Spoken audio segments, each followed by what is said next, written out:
ये स्टार्ट होएगा जी। मैसेज हाँ मिला सर। होगा। Okay sir. Okay sir, good morning to all of you again. अच्छा, तो बेसिकली इनकम टैक्स में हम लोग बात कर रहे हैं calculation of total income and related parts. अब calculation of good total morning sir. Income. Good morning Anil. Calculation of total income के अंदर हम लोग कुछ वाइटल डिस्कशंस ऑलरेडी कर लिए हैं, जैसे कि इम्पोर्टेंट क्वेश्चंस कर रहे हैं, आज भी करेंगे। कल मतलब यस्टरडे हम लोग एक ऐसा कंप्लीट क्वेश्चंस किए थे जिसपे सेट ऑफ कैरी फॉरवर्ड का इस्तेमाल हुआ था। याद है सर आप लोगों को? कल का लास्ट क्वेश्चन, कल दो क्वेश्चंस किए थे। एक में आपका मिस्टर वाई का एक क्वेश्चन था, बहुत ही उम्दा क्वेश्चन था सर, कंप्लीशन था एक अच्छा।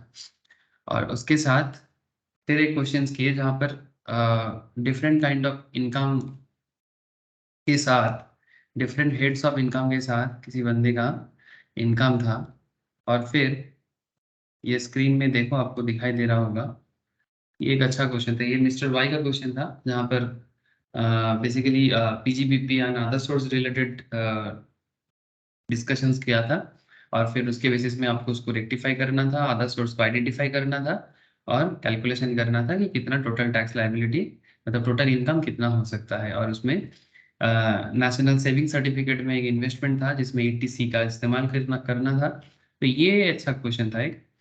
सिमिलरली और एक क्वेश्चन हम लोगों ने किया था जहाँ पर हम लोगों ने सर, ये बाला मुरुगन का क्वेश्चन, मैं नाम याद नहीं कर पा रहा था।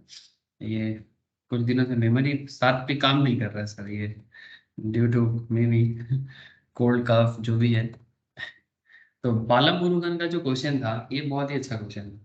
ये क्वेश्चन में हम लोग आपको अभी भी सेट ऑफ कैरी फॉरवर्ड के डिटेल्स डिस्कशंस नहीं कर पाए, लेकिन इतना समझ में आ रहा था कि अगर किसी का अलग अलग टाइप ऑफ इनकम है और किसी किसी सेगमेंट में लॉस है, ठीक है। जैसे यहाँ पर आप लोग देखे थे बाला मुरुगन का, याद करें जरा कल का class. Bala Murugan textile business में, मतलब टेक्सटाइल मतलब एक non speculation business, normal ordinary business concept. Bala Murugan ji ने टेक्सटाइल में लॉस खाया था 1,35,000 का, हाउस प्रॉपर्टी में भी लॉस था 15,000 का, लॉटरी में 5 लाख का जीत गया था। और स्पेकुलेशन मतलब जुआ टाइप ऑफ कोई बिजनेस था, मतलब जुआ टाइप बोलना बोलना मतलब कॉन्सेप्ट इज लाइक दैट कि जिसका जो इनकम सर्टेन वे में नहीं होता है, जहां पर थोड़ा ना कुछ मार्केट रेस का अनसर्टेनिटीज रहते हैं, ऐसा बिजनेस इनकम था जिसको स्पेकुलेशन बिजनेस कहते हैं। वहां पर मुरुगन जी को 1 लाख का प्रॉफिट था। सैलरी के थ्रू से उन्होंने 60,000 कमाया था, और लॉन्ग टर्म कैपिटल गेन के जरिए उन्होंने 70,000 कमाया था। तो अब देखना, बेसिकली इस क्वेश्चंस के अंदर क्या देखने वाला चीज था बोलो तो, इस क्वेश्चन में देखने वाला चीज ये था कि ये जो अलग अलग हेड में इनकम भी हुआ है, लॉस भी हुआ है, तो किसके साथ किसको एडजस्ट करके, लॉस को एडजस्ट करके अल्टीमेटली उसका टैक्स लायबिलिटी में सुधार होता है, मतलब बेसिकली एडवांटेज मिलता है। अब ये तो मैंने आपको क्वेश्चंस करवा दिया था, ये मैंने आपको क्वेश्चंस करवा दिया था, लेकिन अच्छा इसमें और एक चीज भी था जो मैंने अभी तक शायद लास्ट दिन डिस्कस नहीं किया था। टैक्स लायबिलिटी के बारे में तो बोल दिया था, बट एडवांस टैक्स ऑब्लिगेशंस के बारे में मैंने कुछ नहीं बोला था, ठीक है। ये एडवांस टैक्स ऑब्लिगेशंस का जो कॉन्सेप्ट है ये मैं नोट में लिखा दूंगा आप लोगों को, लेकिन उससे पहले ये सेट ऑफ कैरी फॉरवर्ड का कॉन्सेप्ट थोड़ा डिस्कस कर लेते हैं। मतलब नहीं तो आपको लगेगा कि sir set of carry forward का क्वेश्चंस कर लिए, but set of carry forward का थोड़ा प्रोविजन डिस्कशन तो हो जाना चाहिए। मैं प्रोविजंस पहले ही नॉर्मली कराता हूँ, बट 2 दिन से थोड़ा सा तबीयत खराब के कारण मैं सोचा कि इतना प्रोविजंस पढ़ाने में थोड़ा सा ज़्यादा, मतलब बोलना पड़ता है। अब मैं सोचा कि इतना बोलेंगे नहीं, अभी थोड़ा सॉल्व कराते हैं, बाद में बोल देंगे, ठीक है। नॉर्मली मैं हमेशा यही कोशिश करता हूँ सर कि पहले प्रोविजंस बढ़ा दे उसके बाद क्वेश्चंस करें, बट ठीक है, कभी कभी ऑल्टरनेट वे में किया जा सकता है, कोई प्रॉब्लम नहीं है सर। अच्छा तो अब, अच्छा इसके बाद और भी कुछ क्वेश्चंस है जो आज मैं रेडी किया, जैसे कि मानो ये एक अच्छा क्वेश्चन है मिस्टर राजीव का। ये भी एक आपको रिसिप्ट पेमेंट अकाउंट दिया है, और आपको अलग अलग salary adjustment, house property adjustment, housing loan adjustment, ये सब के साथ ये भी एक बहुत अच्छा क्वेश्चन है। इसको भी डील करेंगे सर, हाँ। और फिर ये क्वेश्चन है यहाँ पर भी 115 बीएससी के हिसाब से, as well as normal provisions के हिसाब से एक क्वेश्चन है, इसको भी डील करेंगे, ठीक है। तो ये भी एक अच्छा क्वेश्चन है। तो क्वेश्चन को डील करते স্যার रहेंगे सब। हाँ बोलो। বুঝলেন স্যার, স্যার এখন তো ট্যাক্সের স্ল্যাবটা চেঞ্জ হয়েছে, মানে আগে যেমন 5 লাখের ইয়ে অব্দি ছাড় ছিল, তো এখন তো ওটা 7 লাখ করেছে, এক্সটেন্ড করেছে তো। नहीं नहीं, वो जो लागू हुआ है वो अभी अपकमिंग एग्जाम के लिए नहीं है सर। वो नवंबर दिसंबर एग्जाम के लिए लागू है। तुम लोगों का जो चल रहा था, मतलब मई जून एग्जाम में जो लोग बैठेगा, उनके लिए जो सिस्टम चल रहा था वही है, ठीक है। अब ये जो न्यू स्लैब आ गया है, अब अचानक से थोड़ी ना तुम लोगों को सब कुछ बदल देगा। हाँ, नहीं है सर, वो अपकमिंग एग्जाम में ये सब एप्लीकेशन होगा, मतलब नवंबर दिसंबर ऑनवर्ड्स। ডিসেম্বর हाँ থেকে হবে। हाँ, नवंबर दिसंबर एग्जाम पीरियड में। फिलहाल वो जो न्यू स्लैब है 115 बीएससी में जो चेंजेस है, वो सब आप लोगों के लिए फिलहाल एग्जाम ओरिएंटेड, मतलब मई जून कॉन्सेप्ट में तो एप्लीकेबल नहीं है। नवंबर दिसंबर में जब होगा उस टाइम पे मैं आगे आगे क्या चेंजेस होता है मैं आगे आगे बता दूंगा। और रिसेंट एग्जाम के लिए भी अगर कुछ अमेंडमेंट ऐसे कुछ मिलता है, ऐसे तो अमेंडमेंट ऐसा कुछ अभी तक पता नहीं चल रहा है, क्योंकि जो कुछ भी है एज पर लेटेस्ट अपडेट ही आप लोगों को बोला जा रहा है। अब तो अगर कुछ मिलेगा तो मैं आप लोगों को अलग से बता दूंगा, ठीक है। अच्छा, अब रही बात सर, ये जो सेट ऑफ कैरी फॉरवर्ड का कॉन्सेप्ट जिसमें मैं लास्ट दिन क्वेश्चंस करा रहा था, अब ये सेट ऑफ कैरी फॉरवर्ड के बारे में थोड़ा हमें बात करना है मुझे, ठीक है कि सर ये सेट ऑफ कैरी फॉरवर्ड होता क्या है। हाँ, अब इसको ना पहले प्रोविजंस वाइज आपको पढ़ाना चाहिए सर। पहले प्रोविजन वाइज एक बार आपको बता देना चाहिए कि ये सेट ऑफ कैरी फॉरवर्ड, या फिर इसको आप ऐसे भी पढ़ सकते हो, inter source and inter head set of losses. आप लोगों को स्क्रीन दिख रहा है ना सर? स्क्रीन नजर आ रहा है ना सर सबको? Yes sir. ओके।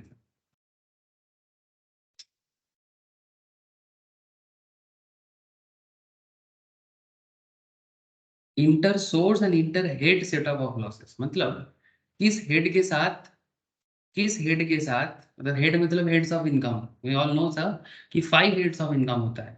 अब 5 हेड्स ऑफ इनकम में से कोई हेड किसके साथ कितना एडजस्ट कर सकता है? क्या पूरा का पूरा एडजस्ट कर लेगा, या पूरा एडजस्ट नहीं होता है, क्या कुछ रिस्ट्रिक्शंस है, ठीक है। अब उसी का ना थोड़ा डिटेल्स एनालिसिस करना पड़ता है, तब जाके सेट ऑफ कैरी फॉरवर्ड दिमाग में घुसता है। ऐसे तो क्वेश्चंस कर लिए, तो कैसे यूज करना होता है ये समझ में आ गया। जैसे कल का क्वेश्चंस में हम लोगों ने देखा सर, किस तरह से हम लोग सैलरी के साथ हाउस प्रॉपर्टी लॉस को एडजस्ट किए, या फिर हम लोग कैपिटल गेन के साथ भी एडजस्ट करना देखे। स्पेकुलेशन बिजनेस के इनकम के साथ नॉन स्पेकुलेशन बिजनेस का जो लॉस है उसको कैसे एडजस्ट किए, है ना। और फिर जाके टैक्स लायबिलिटी में कितना सुधार हुआ, एडवांटेजेस क्रिएट हुआ, ये हम लोगों ने देखा कल के क्वेश्चंस में। तो कल का क्लास बहुत वाइटल था, वो लास्ट वाला क्वेश्चन। तो अगर आप लोग उसको अच्छे से किए हो ना, तो फिर अभी आपको ना समझ में दिक्कत नहीं होगा ज्यादा, क्योंकि अभी तो अलग अलग प्रोविजंस रीड करेंगे। तो प्रोविजंस जैसे ही पढ़ोगे ना आपको दिमाग में घुसेगा, अच्छा ऐसे इसलिए हो रहा है, इसलिए हो रहा है, ठीक है। तो मैं थोड़ा सा आपको एक पहले समरी आइडिया देता हूँ, ठीक है। ये जो aggregation of income, set of and carry forward of losses, ठीक है। अब ये टॉपिक बहुत वाइटल टॉपिक है टैक्स प्लानिंग के टाइम पे। मतलब पहले तो देखो सर, हमेशा क्या होता है, पहले कंसल्टेंट के पास क्लाइंट आते हैं, वो अपना अलग अलग इनकम लॉस लेके आ जाएगा कि भाई मेरा इस बिजनेस में इनकम है। कई बार तो कुछ नहीं लेके आते, आके बोलते कि भाई ऐसा ऐसा हालत है, या ये सब बैंक अकाउंट में मिला है, ये हाथ में कैश है, और कुछ अगर रिसीप्ट वगैरह है वो सब लेके पहुंच जाते हैं। अब क्या बोलेगा कि भाई अब इसका अकाउंट बिल्ड करो, ठीक है, पीएल बनाओ, बैलेंस शीट बनाओ, ठीक है, क्या क्या मतलब अदर सोर्स इनकम है तो दिखाओ, सैलरी कमाते हो तो बताओ, ठीक है। अगर कुछ जमीन वगैरह या मतलब गोल्ड वगैरह कुछ भी ज्वेलरी वगैरह बेच बाच के कुछ कमाया तो बताओ, ठीक है। बताते तो अच्छा है, नहीं बताओगे तो फिर टैक्स प्लानर को दिक्कत पड़ेगी, ठीक है। लेकिन करते करते देखा जाता है कि किसी में लॉस भी आ गया है, किसी में प्रॉफिट भी है, तो अब ये सब एडजस्टमेंट करना पड़ता है। तो वही चीज है sir, set of carry forward and set of losses. अब इसमें अब जरा देखिए यहाँ पर, inter source set of losses under same head of income, same head of income, ठीक है। मतलब सैलरी हेड के अंदर ही एडजस्टमेंट चल रहा है, कैपिटल गेन के अंदर ही एडजस्टमेंट चल रहा है, इस तरह का, ठीक है। और एक बात आता है सर, इंटर हेड एडजस्टमेंट। क्या adjustment sir? Inter head adjustment, मतलब अलग अलग हेडों के बीच में, अलग अलग हेड्स के बीच में मतलब सैलरी के साथ एचपी के साथ बीपी का किस लेवल तक एडजस्टमेंट वो लोग कर सकता है, ठीक है। तो ये जो एडजस्टमेंट है इसमें एक्सेप्शंस भी है, ठीक है। जैसे यहाँ पर आप देख सकते हो inter source setup of losses under same head of income में एक्सेप्शंस क्या दे रहा है, loss from speculative business. Speculation business मतलब जो जुआ टाइप ऑफ बिजनेस, याद करने के लिए बोल रहा हूँ। दो तरह का बिजनेस होता है सर, ये हम लोग पीजीपीपी में भी पढ़ते हैं। जब पीजीपीपी मतलब profits and gains in business and professions का बेसिक चर्चा करते हैं ना इंट्रोडक्टरी लेवल में, तो वहीं पर बिजनेस कितना तरह का होता है वो बताते हैं। तो उसमें बिजनेस के बारे में सिंपल बात है sir, business two types of हो सकता है, एक स्पेकुलेशन टाइप्स, एक non speculation type. Speculation type मतलब जिसको प्रेडिक्ट करके, मतलब नॉन स्पेकुलेशन मतलब जिसको प्रेडिक्ट करने का जरूरत नहीं है, एक नॉर्मल बिजनेस है, कोई प्रोडक्ट का बिजनेस कर रहा, कोई सर्विस प्रोवाइड करना, ये एक नॉन स्पेकुलेशन बिजनेस में आता है। पर जैसे मानो कुछ लोग शेयर मार्केट में डील करते हैं, कुछ मतलब थोड़ा सा lottery gambling type of business करते हैं, तो ये सब चीजों वो भी बिजनेस में आ सकता है, लेकिन वो स्पेकुलेशन कैटेगरी में काउंट हो जाता है, ठीक है। तो लॉस फ्रॉम स्पेकुलेशन बिजनेस, इसका एडजस्टमेंट बाकी सबके साथ नहीं होगा। स्पेकुलेशन बिजनेस का लॉस वगैरह सबके साथ एडजस्ट नहीं होता है, वो सिर्फ उसके साथ ही एडजस्ट होता है। लॉन्ग टर्म कैपिटल लॉस सिर्फ लॉन्ग टर्म के साथ ही एडजस्ट करेगा। आगे आगे और बताऊंगा सर, क्वेश्चंस करा के बताऊंगा। लॉन्ग टर्म में अगर आपका कैपिटल लॉस हो जाता है, लॉन्ग टर्म कैपिटल लॉस मतलब आपके पास कोई एसेट है, ध्यान से सुनना बात को। आप लोग अगर कैपिटल गेन चैप्टर जो लोग कंप्लीट कर चुके हो उनको पता है, जिनको नहीं हुआ है उनको तो बेसिक आइडिया है ही नहीं सर, कि अगर आपके पास कोई कैपिटल एसेट है, से फॉर एग्जांपल आपके पास एक लैंड या बिल्डिंग है, आप 24 मंथ्स उसको होल्ड किए फिर बेचा, तो 24 महीना अगर आप लैंड बिल्डिंग होल्ड करते हो फिर सेल करते हो, तो आप लॉन्ग टर्म कैपिटल गेन कर रहे हो। अगर मानो इस बार आपने गेन नहीं, लॉस कर लिया, 2 साल होल्ड करने के बाद आपने कोई जमीन मानो 10 लाख पे खरीदा था और 8 लाख में बेचना पड़ा या 9 लाख में बेचना पड़ा, सर ऐसा होता है क्या? इंसान कौन लॉस करता है सर? हो सकता है कई कबार, ठीक है। मैंने देखा डिफरेंट काइंड ऑफ सिचुएशंस में, जब इंसान का एक्सेप्शनल सिचुएशंस होता है, अचानक से बहुत पैसा का जरूरत पड़ता है, वो किसी भी हालत से अपना जो भी है उसको लॉस में ही बेच के भागते हैं, या फिर भागते हैं मतलब जरूरत पूरा करते हैं, तो हो सकता है लॉस हो गया, मे बी सिचुएशन में अराइज, ठीक है। अब जैसे कोरोना पीरियड में अगर किसी को पैसा का जरूरत था, कितने सारे लोगों ने मैंने देखा कि जिनका मतलब जो एसेट था उनके पास उसको कम दाम में बेच दिया, क्योंकि उनको पैसा का नीड था। अब क्या करें, फैमिली में कोई बीमार है, कुछ सिचुएशन अलग ही है, तो करना पड़ता है। तो ये मजबूरी का सिचुएशन ना बहुत कुछ करा देता है, तो वो अलग बात है सर। लेकिन आप समझो इसको कि लॉन्ग टर्म में कैपिटल लॉस हो गया आपका, तो लॉन्ग टर्म कैपिटल लॉस सिर्फ लॉन्ग टर्म कैपिटल के साथ ही एडजस्ट करेगा, ठीक है। ऐसे ही लॉस फ्रॉम स्पेसिफाइड बिजनेस, अब ये पीजीपीपी का सेक्शन है 3580, इसमें गवर्नमेंट ने स्पेसिफाइड कुछ बिजनेस बना के लिए बोलते हैं। जैसे आप लोगों को पता होगा, जैसे जो ग्रेन वगैरह के लिए गोडाउन वगैरह बिल्डअप करना, ये सब 3580 में पढ़ाया जाता है सर। पीजीपीपी के अंदर इसका पूरा डिटेल्स डिस्कशन किया हुआ है, हो सके तो एक बार पीजीपीपी का सारा सेक्शन वाइज ना पूरा चर्चा है, एक बार जरूर गो थ्रू करें। ये सब एक एक पॉइंट में डिस्कशन किया गया है सर। तो पीजीपीपी अगर आप एक बार गो थ्रू करोगे ना, तो वहां पर 3580, ठीक है, 35D, ये सब डिस्कशन किया हुआ है कि क्या होता है वहां पर।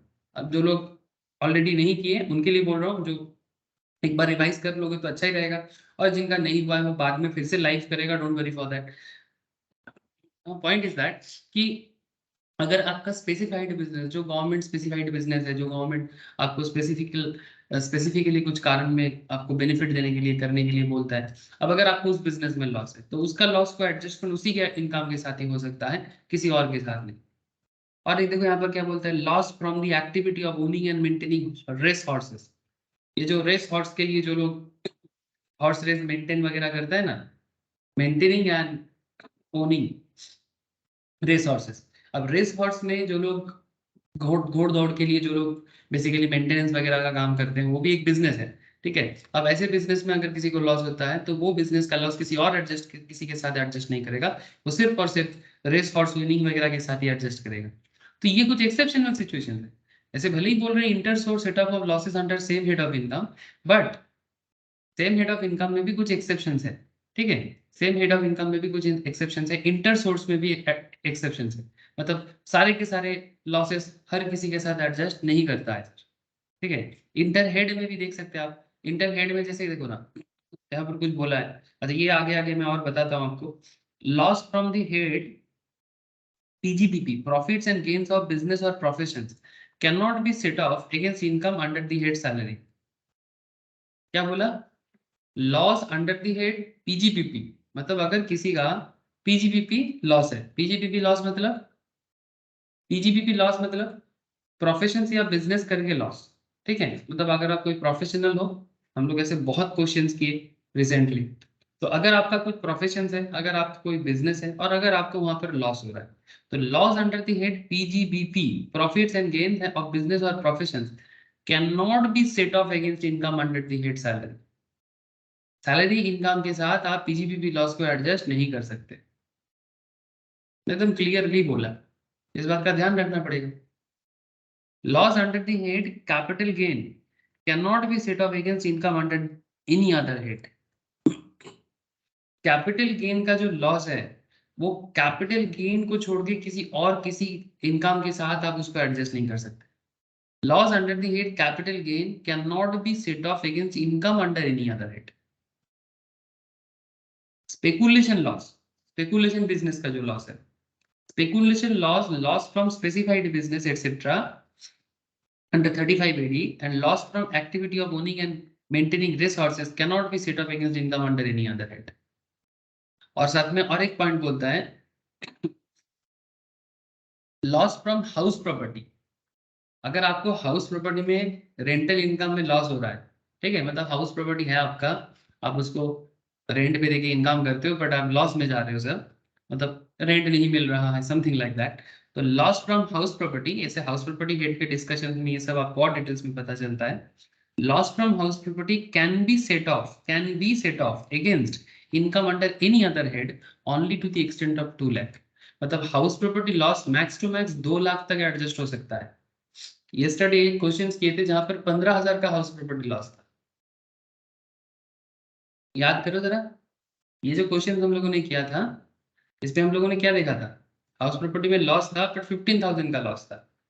तो इसका लॉस किसी और हेड के साथ, ऐसे हाउस प्रॉपर्टी लॉस को हम लोग किसके साथ एडजस्ट किए, हम लोगों ने, याद करें, सैलरी के साथ एडजस्ट किए। कल का क्लास बता रहा हूं मैं बार बार, ये 60,000 से 15,000 को माइनस कर दिए थे, तो नेट सैलरी हो गया था 45,000। क्वेश्चन इज दैट, ये जो हाउस प्रॉपर्टी का जो लॉस को हम लोगों ने सैलरी के साथ एडजस्ट कर दिए, ऐसा मैक्सिमम कितना तक का हाउस प्रॉपर्टी लॉस एडजस्ट हो सकता है। उसके लिए सिंपल एक कॉन्सेप्ट है सर, कि आप मैक्स टू मैक्स 2 लाख तक का हाउस प्रॉपर्टी लॉस को किसी और इनकम के साथ, किसी और हेड के इनकम के साथ एडजस्ट कर सकते हैं। सबको समझ में आ रहा है? थोड़ा अलग बातें हैं, बट इतना भी अलग बातें नहीं। हाँ सर, बोलो। यस। है ना, थोड़ा सा हटके है पॉइंट्स, बट इतना भी हटके नहीं, ठीक है। मतलब ये एक, मतलब टैक्स पेयर्स को सुविधा देने के लिए इनकम टैक्स डिपार्टमेंट ने ऐसा सोचा है, क्योंकि इतना तो बेनिफिट देना चाहिए। अगर बंदे को लॉस होता है, तो लॉस को तो भरपाई करने का मौका मिलना चाहिए ना। आगे आगे क्वेश्चंस और करेंगे तो आपको और क्लैरिटी मिलेगा। जैसे कैरी फॉरवर्ड, सेट ऑफ और ब्रॉट फॉरवर्ड लॉसेस, मतलब एक तो हो गया सेट ऑफ करना, दूसरा हो जाता है लॉस को कितना दिन तक हम कैरी कर सकते हैं। अगर कोई लॉस अनएब्जॉर्ब्ड है, मतलब एब्जॉर्ब नहीं किया गया, unabsorbed loss from house property, अगर हाउस प्रॉपर्टी का कोई लॉस है जिसको अभी तक पूरा का पूरा यूज नहीं पाया, unabsorbed loss from house property can be carried forward for maximum 8 assessment year for set off against income from house property। 8 साल तक लॉस को कैरी किया जा सकता है। Unabsorbed business loss can be carried forward for maximum 8 assessment year for set off against profits and gains of business or profession। House property loss house property के साथ ही adjust करना पड़ेगा, और आप उसको मैक्सिमम 8 साल तक कैरी कर सकते हो अगर अनएब्जॉर्ब्ड है। पीजीपीपी का लॉस अगर अनएब्जॉर्ब्ड है 8 साल तक कैरी कर सकते हो पीजीपीपी के साथ एडजस्ट करने के लिए। लॉस फ्रॉम स्पेकुलेशन बिजनेस, अगर आपका स्पेकुलेशन बिजनेस, जैसे कि मैं आपको बोल रहा था शेयर ट्रेडिंग बिजनेस टाइप इस तरह का, ठीक है, लॉटरी बिजनेस टाइप्स इस तरह का। Loss from speculation business, gambling type, ठीक है, loss from स्पेकू business can be carry forward, जैसे ड्रीम इलेवन बिजनेस इस तरह का जो बिजनेस है ना, ड्रीम इलेवन का जो बिजनेस करते हैं स्पेकुलेशन बिजनेस है ना, तो loss from speculation business can be carry forward for maximum 4 assessment year and set off against income of speculation business, मतलब आप उसको स्पेकुलेशन बिजनेस की इनकम के साथ ही एडजस्ट कर सकते हैं। Loss from specified business under section 3580, government द्वारा पीजीबीपी में ये सेक्शन को डिटेल्स में बोलते हैं, जिसमें गवर्नमेंट आपको स्पेसिफिकली बिजनेस करने के लिए कुछ बोलते हैं कि आप ये सब चीज में इन्वेस्ट करो, आपको छूट मिलेगा, जैसे गोडाउन वगैरह बनाना वगैरह ये सब है, होटल वगैरह में कॉन्सेप्ट है। Loss from specified business under section 3580 can be carry forward for indefinite period. अच्छा, समझ रहे सर, 3580 के तहत अगर आप स्पेसिफाइड बिजनेस में लॉस खा रहे हो तो उसको कितना दिन तक कैरी कर सकते हो, इंडेफिनिट पीरियड तक। और उसको एडजस्ट किसके साथ करना है, set off against profit from specified business only. अगर आपको लॉन्ग टर्म कैपिटल लॉस है, लॉन्ग टर्म कैपिटल लॉस मतलब आपके पास कोई कैपिटल एसेट है, capital asset like land, building, jewelleries, हाँ, गोल्ड, बुलियन, गोल्ड का बिस्किट्स वगैरह, है ना, नॉर्मल आइडिया दे रहा हूँ, ऐसे तो कैपिटल गेन में बहुत सारे एसेट्स के बारे में चर्चा होता है। अगर आप लॉन्ग टर्म में कैपिटल लॉस खा रहे हो, इसको भी कैरी फॉरवर्ड कर सकते हो मैक्सिमम 8 असेसमेंट ईयर तक, पर उसे भी आप लॉन्ग टर्म कैपिटल गेन के साथ ही सेट ऑफ करना बाद में, मतलब next year onwards. Short term capital loss can be carry forward for maximum of 8 assessment year for set off against capital gain. अच्छा, ये शॉर्ट टर्म ना दोनों के साथ एडजस्ट हो जाता है, लॉन्ग टर्म के साथ भी, शॉर्ट टर्म के साथ। एक चीज यहाँ पर ख्याल करें कि आप कितना देर तक कैरी फॉरवर्ड कर सकते हो, कॉमन पॉइंट है 8 असेसमेंट ईयर तक। बीच में दो एक्सेप्शनल है, एक आपका स्पेकुलेशन बिजनेस का लॉस कैरी फॉरवर्ड हो सकता है 4 असेसमेंट ईयर, और 3580 स्पेसिफाइड बिजनेस का लॉस कैरी फॉरवर्ड हो सकता है indefinite period. Loss from the activity of owning and maintaining race horses can be carried forward for a maximum of 4 assessment year. मतलब actually ये मेंटेनिंग रेस, हॉर्स रेसेस का जो concept है, ये भी स्पेकुलेशन कॉन्सेप्ट है ना, ये भी स्पेकुलेशन कॉन्सेप्ट है। अब इस तरह का बिजनेस में यहाँ भी देखो 4 असेसमेंट ईयर, यहाँ भी देखो 4 असेसमेंट ईयर, इसका भी सेम कॉन्सेप्ट। और 3580 का इंडिफिनिट पीरियड, बाकी जितना सारा है, लाइक अगर आपका हाउस प्रॉपर्टी में लॉस है, पीजीपीपी का लॉस है, कैपिटल गेन का लॉस है, 8 असेसमेंट डे। समझ में आ रहा है सर, ये याद रखने वाला चीज है, बहुत वाइटल पॉइंट भी है, कब तक आप अनअब्जॉर्ब लॉस वगैरह को एडजस्ट कर सकते हो। अब इसको और अच्छे से कैसे समझ में आएगा, जैसे जैसे और क्वेश्चंस करते जाएंगे, ठीक है sir, practice makes a man perfect, जितना प्रैक्टिस करोगे समझने के साथ साथ आप उतना निखारते जाओगे, इसमें तो कोई दोहराई नहीं है। लेकिन आपको जस्ट मैं एक प्रोविजंस का आइडिया दे रहा था कि आप समझो ये set of carry forward of losses किस तरह से बात करता है। अब इसमें सेक्शन वाइज भी पूरा चर्चा है सर, ठीक है, आप अलग अलग करके पूरा सेक्शन वाइज इंटरहेड एडजस्टमेंट सारा पूरा सेक्शन वाइज भी चर्चा कर सकते हो, जैसे कि इलस्ट्रेशन अगर आपके साथ मैं डिस्कस करूं, आपको थोड़ा सा अच्छा फील हो सकता है। ऐसे देखो,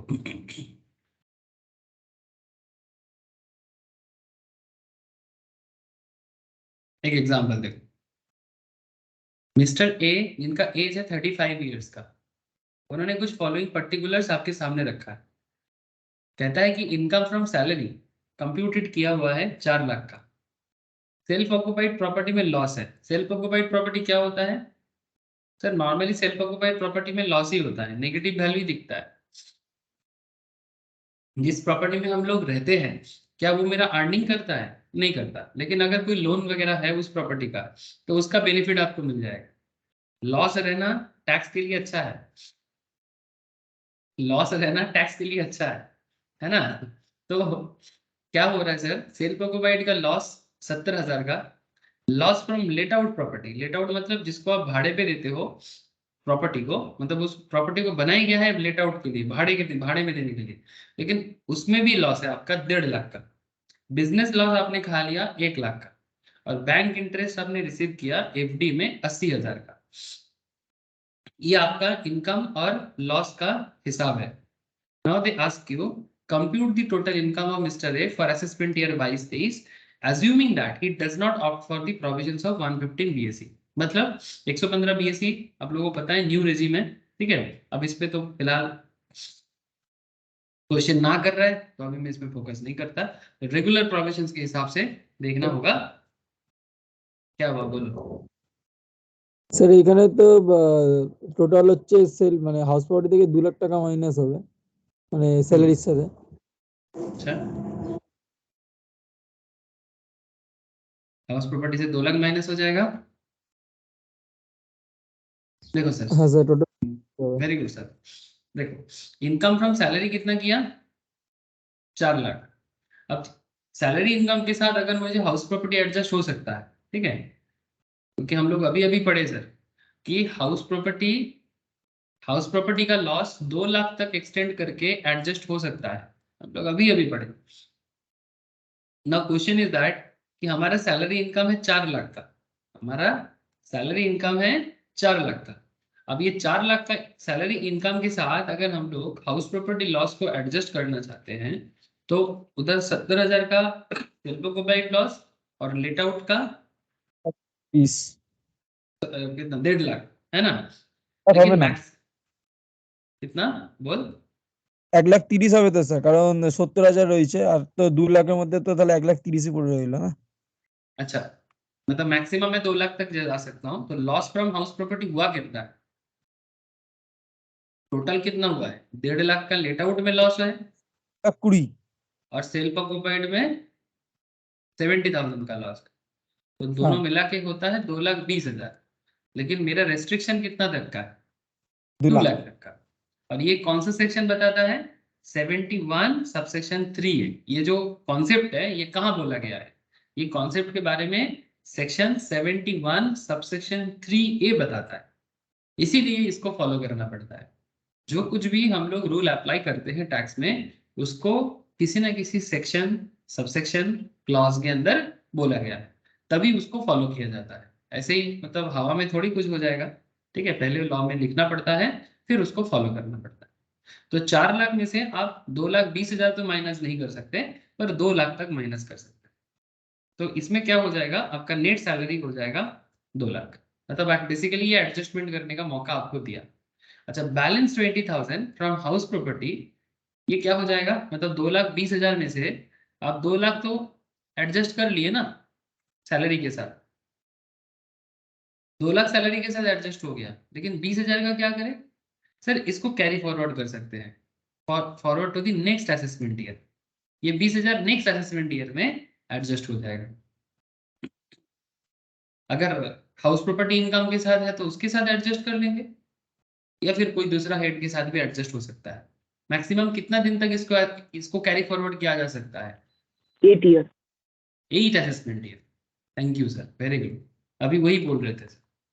हाउस प्रॉपर्टी लॉस मैक्सिमम कितना दिन तक कैरी फॉरवर्ड कर सकते हैं, अप टू 8 असेसमेंट ईयर तक आप उसको यूज कर सकते हैं। ये जो 20,000 का बैलेंस यहाँ रह गया, इसको अप टू 8 असेसमेंट ईयर तक हम लोग कैरी फॉरवर्ड करके कर सकते हैं। अगर नेक्स्ट ईयर में खत्म हो जाएगा तो खत्म हो जाएगा, अगर नेक्स्ट ईयर में ही एडजस्ट हो जाता है हो गया, अच्छा है। लेकिन अगर नहीं होता है यूज, तो नेक्स्ट और भी 8 साल तक टोटल हमारे पास रहेगा। अच्छा, इस क्वेश्चन के अंदर मेरा और भी कुछ डिटेल्स दिया गया था, जैसे कि बिजनेस इनकम, बिजनेस लॉस था 1 लाख का, बैंक एफडी 80,000 का, है ना सर। तो 80,000 बोलो। 80,000 মাইনাস হবে স্যার কারণ इन 80,000 টাকা পেয়েছে সেভিংস ডিপোজিট থেকে। देखो इनकम मेरा आधा सोर्स में, मतलब फिक्स डिपॉजिट में मेरा इनकम है 80,000, और मेरा बिजनेस में लॉस कितना है 1 लाख। तो इसमें क्या होगा, मतलब आधा सोर्स के साथ देखो सर, ये इंटर हेड एडजस्टमेंट हो रहा है, ये आपका इंटर हेड एडजस्टमेंट हो रहा है। एक तरफ आईएफओस एफडी का जो इनकम होता है वो आईएफओस इनकम है ना सर, आईफोस मतलब इनकम फ्रॉम अदर सोर्स। अब अदर सोर्स में आप कमा रहे हो 80,000, ये आपका पॉजिटिव इनकम है, लेकिन आपने बिजनेस में लॉस खा लिया। अच्छा, बोला कि स्पेकुलेशन, ऐसा कुछ नहीं बोला। तो स्पेकुलेशन होता तो एडजस्ट नहीं हो पाता, नॉर्मल बिजनेस लॉस है। तो क्या नॉर्मल बिजनेस लॉस को अदर सोर्स के साथ एडजस्ट किया जा सकता है? जा सकता है, बट मैक्सिमम कितना करेंगे? 1 लाख का लॉस है, पर 1 लाख नहीं मिलेगा, 80,000 तक मिलेगा। तो 80,000 के साथ 80,000 एडजस्ट हो जाएगा बिजनेस लॉस का। अब बाकी 20,000 का क्या करें? मतलब टोटल तो 1 लाख का बिजनेस लॉस है। अब 1 लाख में से अगर 80,000 एडजस्ट हो जाता है, 1 लाख में से अगर 80,000 एडजस्ट हो जाता है, तो 20,000 का क्या करें? ये 20,000 कैरी फॉरवर्ड होगा, set off against business income of the next assessment year. Next जो असेसमेंट ईयर आएगा, तो 8 असेसमेंट ईयर तक ये भी अलाउड है ना सर? ये भी 8 assessment, business loss 8 assessment year तक अलाउड है ना? तो इसे भी हम लोग 8 असेसमेंट ईयर तक मैक्सिमम कैरी फॉरवर्ड कर सकते हैं, बट नेक्स्ट असेसमेंट ईयर में मेरा बिजनेस इनकम के साथ मैं इस पर्टिकुलर लॉस को एडजस्ट करूँ। आई होप समझ में आ रहा है सर? ठीक है, तो कुल मिला के आपका इनकम क्या रहा यहाँ पर? 2 लाख का। कुल मिला के आपका अल्टीमेट इनकम क्या रहा? 2 लाख का। देखो इतना सारा लॉस कितना कितना अच्छे से एडजस्ट हो गया।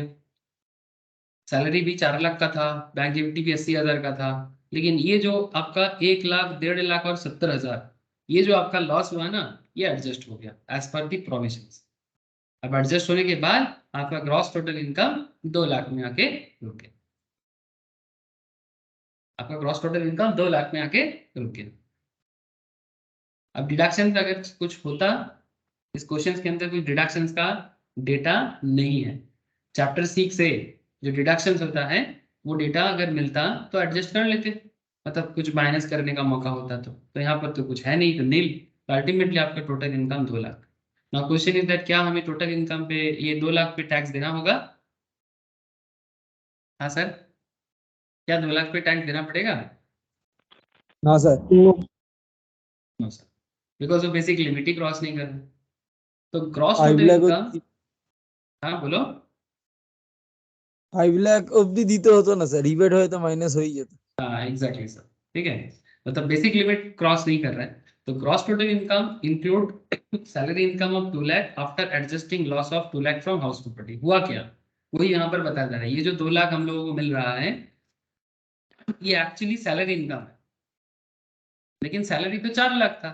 तो सर सैलरी के साथ क्या हो गया? हाउस प्रॉपर्टी का जो 2 लाख का लॉस है वो एडजस्ट हो गया, और बैलेंस जो सैलरी हाउस प्रॉपर्टी का लॉस है, उसको हम लोग कैरी फॉरवर्ड कर दिए नेक्स्ट असेसमेंट ईयर में, ताकि हम लोग उसको नेक्स्ट असेसमेंट ईयर में हाउस प्रॉपर्टी के इनकम के साथ एडजस्ट कर ले। और बिजनेस लॉस का जो 1 लाख का है, उसे हम लोग बैंक एफडी के साथ एडजस्ट कर लिया 80,000 का, और उसका जो 20,000 का बैलेंस है, उसे हम लोग कैरी फॉरवर्ड कर लेंगे और सेट ऑफ कर लेंगे against salary income next assessment year में। ये होता है, ये होता है कॉन्सेप्ट। सिंपल कॉन्सेप्ट था ना, बहुत ज्यादा इधर उधर का बात तो था नहीं। ठीक है, जो अभी अभी हम लोगों ने जो सेट ऑफ कैरी फॉरवर्ड के बारे में पढ़ा, उसी का एक नमूना आपके सामने पेश हो। छोटा सा नमूना था, पर नमूना अच्छा था। हाँ सर, क्या बोलते हो? नमूना छोटा था पर नमूना अच्छा था, ये सर तो। ये वाला क्वेश्चन देखे जरा, ये वाला एग्जाम्पल देखे, धीरे धीरे पूरा क्लैरिटी आ जाएगा sir.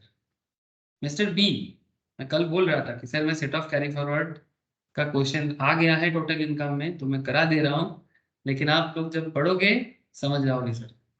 Mister B, a resident individual, furnishes the following particular for the previous year 21-22। इसमें भी देखो सैलरी का इनकम कंप्यूट करके दे दिया। अच्छा नॉर्मली क्या, ये सब तो देखो, जब आप सिर्फ सैलरी चैप्टर करोगे, तो उसमें आपको सैलरी इनकम कैलकुलेट करना पड़ता है। जब आप लोग सिर्फ हाउस प्रॉपर्टीज चैप्टर करोगे, ठीक है, तो वहां पर भी आपको इवन टोटल इनकम के अंदर भी आपको अलग से कैलकुलेट करना पड़ता है। सर 21,000 आंसर है क्या? 21,000 आंसर है क्या? पता नहीं सर, देखते हैं। हाँ सर 21,000 ही হবে। अच्छा, चलो आप लोग तो एकदम बढ़िया निकले सर। मैं एक बार देख लेता हूँ सर, क्योंकि मैं थोड़ा समझाने के बारे में काम कर रहा हूँ, इसलिए अभी answer is not the main purpose. Main purpose is the understanding. ठीक है, तो चलो देखते हैं। तो सैलरी में कंप्यूट करके दिया है 45,000, हाउस प्रॉपर्टी में 24,000 का लॉस है, नॉन स्पेकुलेशन बिजनेस में 22,000 का लॉस है, स्पेकुलेशन बिजनेस में 4,000 का लॉस है, शॉर्ट टर्म कैपिटल लॉस में 25,000 का लॉस है, शॉर्ट टर्म कैपिटल लॉस में 25,000 का लॉस है, and long term capital gain taxable under 112 मतलब 112 का जो कैपिटल गेन है उसके तहत, ये 112 का कैपिटल गेन क्या है, ये आपको कैपिटल गेन चैप्टर में बहुत डिटेल्स में समझाया गया है, ठीक है, या फिर से जब कैपिटल गेन करेंगे फिर डिटेल्स में चर्चा करेंगे 111, 112, 112 ए, ठीक है, बहुत वाइटल चर्चा आता है। तो long term capital gain taxable under section 112 आपका 19,000 का प्रॉफिटेबल, ठीक है। अब ये आपको गिवन है। अब what is the total income chargeable to tax for the assessment year 22-23, assuming that he does not opt for the new regime, 115 BSE new regime वो आप नहीं कर रहा है, मतलब रेगुलर प्रोविजन, ठीक है।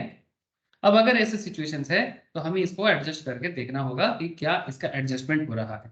तो पहले सैलरी इनकम के साथ हाउस प्रॉपर्टी लॉस को एडजस्ट कर लेते हैं, नॉर्मल होता है सर। और हाउस प्रॉपर्टी लॉस मैक्सिमम कितना तक एडजस्ट हो सकता है, रूल क्या बोलता है सर?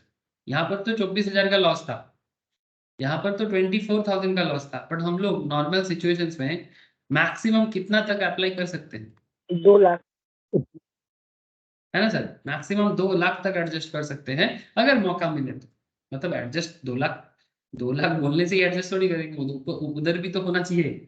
मतलब अगर सैलरी 2 लाख का रहेगा तभी ना आप 2 लाख का लॉस को एडजस्ट कर पाएंगे, ठीक है। अगर नहीं रहेगा आपके पास, अगर क्रेडिट बैलेंस ही नहीं है तो आप एडजस्ट कैसे करेंगे? मतलब ऐसा नहीं कि 45,000 का सैलरी इनकम है, ध्यान से सुनना, और क्योंकि आपका लॉस हाउस प्रॉपर्टी में 2 लाख हुआ है तो 45,000 से आप एकदम माइनस कर देंगे 2 लाख, ऐसा थोड़ी चलता है सर। एडजस्ट करने के लिए आपके पास उतना सफिशिएंट क्रेडिट भी होना चाहिए, तभी आप क्रेडिट कर सकते हैं। जैसे लास्ट वाला क्वेश्चंस में हम लोगों ने देखा ना कि पीजीपीपी का लॉस था, पीजीपीपी में 1 लाख का लॉस था, पर बैंक एफडी में इंटरेस्ट इनकम 80,000 का था। तो 80,000 के साथ मैक्सिमम 80,000 ही एडजस्ट कर सकते हैं सर। 80,000 के साथ 1 लाख कैसे एडजस्ट? मतलब एडजस्ट करने के लिए सफिशिएंट क्रेडिट भी होना चाहिए आपके पास, तभी कर पाएंगे। अच्छा तो सैलरी के साथ हाउस प्रॉपर्टी एडजस्ट हो गया, 45 माइनस 24 तो आपका आ जाता है 21,000। Very good. अच्छा मतलब ये आपका नेट हो गया। अच्छा इधर profits and gains in business and professions में business loss to be carry forward. अच्छा बिजनेस लॉस को एडजस्ट करने के लिए, बिजनेस लॉस को एडजस्ट करने के लिए देखना सर यहाँ पर कुछ है क्या, जैसे loss from स्पेकू business and non specu business, क्या ये स्पेकू बिजनेस और नॉन स्पेकू बिजनेस में एडजस्टमेंट हो पाएगा? अरे नो सर। ऊपर से दोनों में ही लॉस है, स्पेकू बिजनेस नॉन स्पेकू। पहला बात है कि स्पेकू बिजनेस का लॉस फिर भी एडजस्ट हो सकता है अगर नॉन स्पेकू में, सॉरी नॉन स्पेकू का लॉस फिर भी एडजस्ट हो सकता है स्पेकू की इनकम के साथ, बट स्पेकू में अगर लॉस है तो वो किसी के साथ एडजस्ट नहीं करेगा। हाँ बोलो। বললাম স্যার স্পেকুলেটিভ বিজনেস যদি স্যার প্লাসে থাকতো তাহলে স্যার 4,000 টাকাটা অ্যাডজাস্ট হওয়া যেত সেই ক্ষেত্রে। हाँ लेकिन अगर स्पेकुलेशन का लॉस है तो स्पेकुलेशन के लॉस को किसी और लॉस के साथ, इनकम के साथ एडजस्ट नहीं करता। स्पेकुलेशन लॉस किसी के साथ एडजस्ट नहीं होता, सिर्फ स्पेकुलेशन के साथ ही एडजस्ट होता है। ये मैं आपको पहले ही बोला था, है ना। तो यहाँ पर आप इसका प्रोविजंस भी देख लो एक बार, ठीक है। Business loss can not be set off against salary income, पहला बात है सर, ठीक है। ये स्टार्टिंग में ही बोल दिया था कि सैलरी इनकम के साथ क्यों हो रहा है, ठीक है, इसका रीजन भी आपको बताना चाहिए। तो business loss cannot be set off against salary income. Therefore, loss of 22,000 from a non-SPECU business cannot be set off against the income from salary, and hence such loss has to be carried forward to the next year for set off against the business profit. अगर next year business profit होगा तो next year business profit के साथ 22,000 को adjust करने का सोचिएगा, फिलहाल तो मौका नहीं मिलेगा सैलरी के साथ। दूसरा बात है sir, loss of 4,000 from speculation business can be set off only against the income from speculation business. ये सिर्फ और सिर्फ स्पेकुलेशन इनकम के साथ ही एडजस्ट करता है, hence currently there is no other speculation income, so such loss has to be carried forward. ये हो गया आपका, ये दोनों पॉइंट कुछ ना करने का कारण। ये 22,000 का लॉस और 4,000 का लॉस दोनों कैरी फॉरवर्ड हो जाएगा। अब बात करते हैं कैपिटल गेन में। अब बात कर लेते हैं कैपिटल गेन में। ये सभी पॉइंट मैं आपको स्टार्टिंग में ही बोला, फिर आप इसका एनालिसिस कर रहे हैं। Long term capital gain taxable under section 112, okay, जिसमें आपका 19,000 का प्रॉफिट है, और शॉर्ट टर्म में आपका लॉस हुआ है 25,000। मैं आपको बोला था सर कि लॉन्ग टर्म कैपिटल लॉस सिर्फ लॉन्ग टर्म कैपिटल गेन के साथ ही एडजस्ट होता है, पर शॉर्ट टर्म लॉन्ग टर्म के साथ भी एडजस्ट हो जाएगा और खुद के साथ भी एडजस्ट हो जाएगा। क्या समझे सर? लॉन्ग टर्म लॉस सिर्फ लॉन्ग टर्म के साथ ही एडजस्ट होता है, शॉर्ट टर्म लॉस दोनों के साथ एडजस्ट होता है। इसीलिए आपका जो 25,000 का शॉर्ट टर्म लॉस रहा है, 25,000 का जो शॉर्ट टर्म लॉस रहा है, क्वेश्चन देखो, 25,000 का शॉर्ट टर्म जो लॉस है आपका, शॉर्ट टर्म कैपिटल लॉस है, मतलब कोई कैपिटल एसेट था जिसको बेच के लॉस हो गया। अब ये लॉस आप एडजस्ट कर सकते हो लॉन्ग टर्म गेन के साथ, लेकिन मैक्सिमम कितना कर पाओगे? क्रेडिट में कितना है? 19,000 है, तो 19,000 के साथ मतलब 19,000 के साथ 19,000 ही एडजस्ट हो पाएगा, बाकी बाकी कैरी फॉरवर्ड होगा। बैलेंस शॉर्ट टर्म जो है 6,000 का, वो नेक्स्ट ईयर में कैरी फॉरवर्ड होगा। ठीक है, अब इसका प्रोविजंस कैसे लिखना पड़ता है, नोट देख लो। Short term capital loss can be set off against both short term capital gain and long term capital gain. जो मैं आपको बार बार बोल रहा हूँ कि शॉर्ट टर्म कैपिटल लॉस दोनों के साथ एडजस्ट होता है, वो लॉन्ग टर्म के साथ भी एडजस्ट होता है, मतलब लॉन्ग टर्म गेन के साथ भी और शॉर्ट टर्म गेन के साथ। Therefore, short-term capital loss of 25,000 can be set off against long-term capital gain to the extent of 19,000 because उतने का ही credit है आपके पास, and balance 6,000 cannot be set off against any other income and has to be carried forward to the next year for a set off against capital gain if any, अगर next year में मिलता है तो कर पाएंगे। तो ultimately आपका taxable income क्या रहा सर? अल्टीमेटली आपका टैक्सेबल इनकम 21,000, जो आप लोग मुझे बता रहे थे। ये सबको समझ में आ रहा है?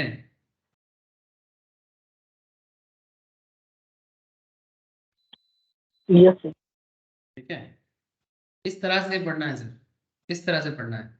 ये जो हम लोग स्टार्टिंग में ही जो पॉइंट कवर कर रहे थे, अब इस पॉइंट का इस्तेमाल हो रहा है ना सर? ये जो प्रोविजंस हम लोग स्टार्टिंग में पढ़ा, अब वही चीज को हम लोग आगे आगे अप्लाई कर रहे हैं। और क्या कर रहे हैं? Tax is all about provisions and applications of provisions. Tax is all about provisions and applications of provisions. First understand the provisions and then apply that provisions. बस इतना करने से ही टैक्स बन जाता है। टैक्स में ज्यादा दिमाग और नहीं लगना चाहिए, ठीक है? दिमाग का कोई चांस ही नहीं। अच्छा, इसी तरह से और भी क्वेश्चंस कर सकते हो।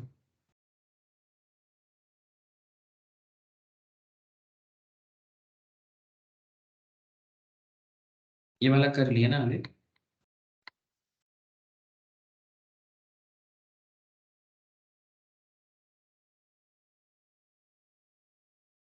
ये वाला भी देख सकते हो।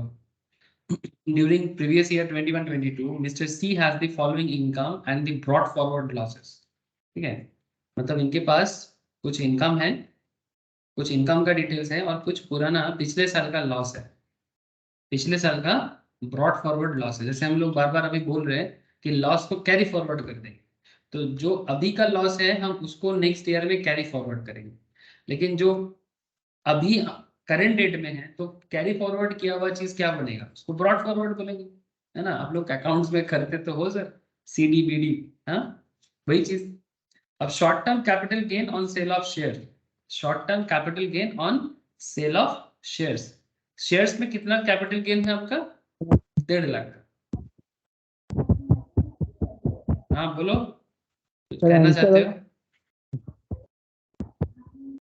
आंसर बोलो बोलो, क्या आंसर होगा? 1,13,000 सर। 1,13,000। चलो देखते हैं सर, 1,13,000 मैच करता है कि नहीं। Short term capital gain on sale of shares 1.5 lakh, इसमें आपको गेन है।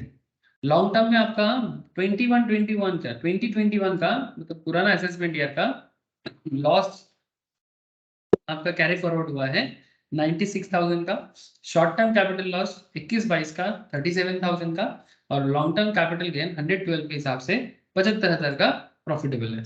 Now, what is the capital gain in the hands of Mr. C for the assessment year 22? ठीक है, अब आपके सामने इंफॉर्मेशन गिवन है, अब आपको जस्ट इतना पूछ रहा है कि अब इसमें इनका टैक्सेबल गेन कितना होगा। ठीक है, क्योंकि इसमें पुराना लॉस भी कैरी फॉरवर्ड होके आया है, और करंट ईयर का कुछ हिसाब है। तो हम इसे क्या कर लेंगे sir, short term capital gain on sale of shares, जो मेरा एकमात्र प्रॉफिट यहाँ पर दिख रहा है, नहीं एकमात्र नहीं, लॉन्ग टर्म कैपिटल गेन भी है 75,000 का। तो शॉर्ट टर्म कैपिटल गेन में जो 1.5 लाख है, इसके साथ किसको एडजस्ट करेंगे? शॉर्ट टर्म के साथ पहले शॉर्ट टर्म लॉस एडजस्ट कर लेते हैं ना, एकदम जायज बनता है सर, है ना। आपके पास 1.5 लाख का, आपके पास 1,50,000 का प्रॉफिटेबल मतलब गेन सिचुएशन है, पॉजिटिव सिचुएशन है। तो अगर पॉजिटिव सिचुएशन से 1.5 लाख का, तो इसके साथ सबसे पहले आप इसको एडजस्ट करो, शॉर्ट टर्म के साथ short term loss 37,000, short term के साथ शॉर्ट टर्म को एडजस्ट करो 37,000। अब 37,000 का शॉर्ट टर्म एडजस्ट हो जाएगा। अच्छा, क्या शॉर्ट टर्म के साथ लॉन्ग टर्म एडजस्ट हो सकता है? 1.5 लाख का शॉर्ट टर्म गेन के साथ क्या हम ये लॉन्ग टर्म को एडजस्ट कर पाएंगे? হবে না তো স্যার, লং টার্ম সাথে শুধু লং টার্ম লসই তো হবে, long yes term. Sir, long term loss सिर्फ लॉन्ग टर्म के साथ ही एडजस्ट हो सकता है, लेकिन सर लेकिन शॉर्ट टर्म दोनों के साथ एडजस्ट हो सकता है, शॉर्ट टर्म दोनों के साथ एडजस्ट हो सकता है, बट लॉन्ग टर्म सिर्फ लॉन्ग टर्म में एडजस्ट होता है। समझ रहे हैं ना? अच्छा, अब लॉन्ग टर्म में कितना है आपका 75, और आपका लॉन्ग टर्म में लॉस कितना है 96 का, पुराना कैरी फॉरवर्ड वाला। तो 75 से 96 तो एडजस्ट नहीं हो पाएगा, तो 96 में से 75,000 एडजस्ट कर लो। अब बाकी अमाउंट मतलब 96 माइनस 75 करके जो बाकी अमाउंट है कैरी फॉरवर्ड हो जाएगा।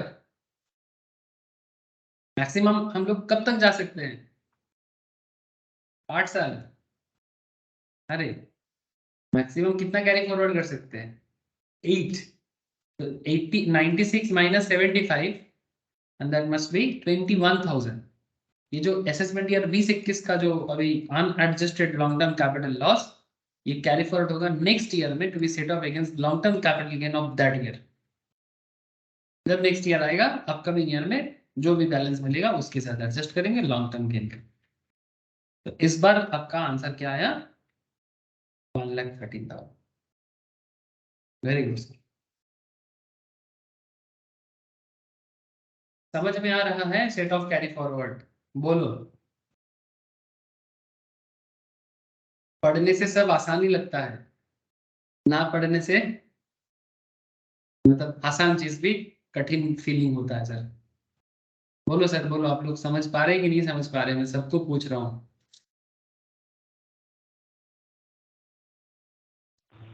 यस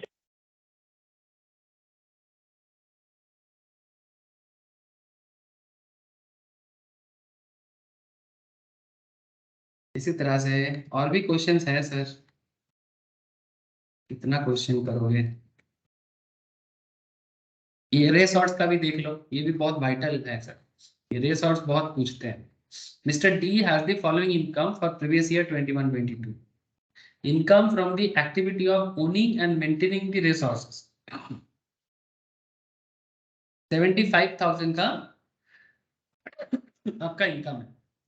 टेक्सटाइल बिजनेस में 85 का इनकम है, और brought forward textile business loss assessment year 21-22 का। ये असेसमेंट ईयर 21-22 का लॉस ब्रॉड फॉरवर्ड होके आया है 50,000। Brought forward loss from the activity of owning and maintaining the resources relating to assessment year 19-20 is 96,000. Now again, they ask you calculate the total income of Mr. In the hands of D for assessment year 22-23. बोलो, समझे कि नहीं? अब horse race का loss horse race के साथ ही adjust हो पाएगा, ये पहले ही हम लोग क्लियर किए हैं सर प्रोविजंस पढ़ने के टाइम पे। अब करना क्या है, सिंपल है सर, हॉर्स रेस में आपका कितने का इनकम है? 75,000 का। हॉर्स रेस में आपका पॉजिटिव इनकम कितना है? 75 का। 75 का आपका इनकम है। और हॉर्स रेस में आपका लॉस कितना है? ब्रॉड फॉरवर्ड लॉस 96 का। तो 96, हाँ बोलो। 96,000 হবে তো ওটা তো 75,000 মাইনাস হবে। तो 75 से तो 96 माइनस नहीं हो पाएगा, है ना? तो 96 में से हम लोग कितना ले लेंगे? 75 ले लेंगे। 75 एडजस्ट होके ये आपका नील हो जाएगा। बैलेंस जो है 96 माइनस 75, 21,000, ये नेक्स्ट ईयर कैरी फॉरवर्ड कर लेंगे असेसमेंट ईयर 23-24 के लिए। फिर उस टाइम पे जो पॉजिटिव बैलेंस रहेगा हॉर्स रेस हॉर्स का, उसके साथ एडजस्ट करेंगे। टेक्सटाइल बिजनेस में आपका पॉजिटिव कितना है? 85। ब्रॉड फॉरवर्ड लॉस कितना है? 50। तो 85 से कितना एडजस्ट कर पाएंगे? 50 एडजस्ट कर लेंगे। बचेगा क्या? 35। और यही 35 आपका टोटल इनकम है।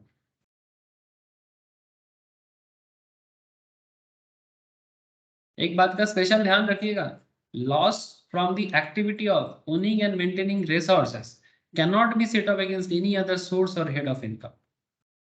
ये रिसोर्स मेंटेनेंस का जो कॉन्सेप्ट है, यहाँ पर जो भी लॉस होता है, ये ना तो किसी सोर्स के साथ एडजस्ट होता है, ना ही किसी और हेड ऑफ इनकम के साथ एडजस्ट होता है, सिर्फ और सिर्फ रिसोर्स के साथ ही एडजस्ट होता है। ऐसा होता है सर, ऐसा होता है set of carry forward losses. Set of carry forward losses का और एक चीज है ऑर्डर। मतलब order of set of losses क्या है? मतलब किसके बाद किसको एडजस्ट करना चाहिए, ऑर्डर वाइज भी होता है। जैसे कुछ इस तरह का बातें हैं सर, सेक्शन वाइज अगर पढ़ा जाए, as per the provision of section 72 subsection 2, brought forward business loss is to be set off before setting off unabsorbed depreciation। मतलब अगर कोई पुराना डेप्रिसिएशन है, उसको एडजस्ट करने से पहले आप ब्रॉड फॉरवर्ड लॉस को एडजस्ट कर सकते हो। As per the provision of 72 subsection 2, brought forward business loss is to be set off before setting off unabsorbed depreciation. Therefore the order in which set off will be effected, सबसे पहले current year depreciation, section 32 subsection 1 PGBP का section है sir. Current year capital expenditure on scientific research, ये भी PGBP का ही concept है। And current year expenditure on family planning to the extent allowed. Brought forward loss from business profession 72 subsection 1, unabsorbed depreciation 32 subsection 2, unabsorbed capital expenditure on scientific research 35 subsection 4, and फिर आता है unabsorbed expenditure on family planning 36 subsection 1 clause 9। This is the order of set off of losses। मतलब जिस order में आपको एक के बाद एक को यूज करना चाहिए, ठीक है? मतलब अगर आपके सामने सारा डेटा है तो किसके बाद किसको यूज करेंगे, उसी के बारे में बोल रहे हैं और कुछ नहीं, ठीक है? जैसे और एक एग्जांपल देख सकते हैं आप। अच्छा, कुछ एग्जांपल घर के लिए भी रखते हैं, ठीक है? कुछ एग्जांपल घर के लिए भी रखते हैं, या फिर ऐसे करा देते हैं, सारा ही हो गया एग्जाम्पल, सारा ही हो गया तो ये भी अब छोड़ के क्या फायदा, कंप्लीट ही करा दिया मैं आपको सारा। Mr. E has furnished his details for the assessment year 22-23। Income from salary 1.5 lakh का, इनकम फ्रॉम स्पेकुलेशन बिजनेस 60,000 का, loss from non specu business 40,000 का लॉस है, short term capital gain 80,000 positive है, long term capital loss assessment year 22-21 का, sorry 2021 का 30,000 का loss है, winning from lottery 20,000 का। What is the taxable income of mister E for the assessment year 22-23? Again कैसे करोगे? सैलरी के साथ पहले देखो, सैलरी में पॉजिटिव है, बोलो सर बोलो। 2.5 লাখ হবে sir, 2,50,000। May be 2,70,000। 2,70,000। Okay, yes Indeed. Answer 2,70,000 दिखा रहा है। अब मैं देख लेता हूँ क्या हुआ है।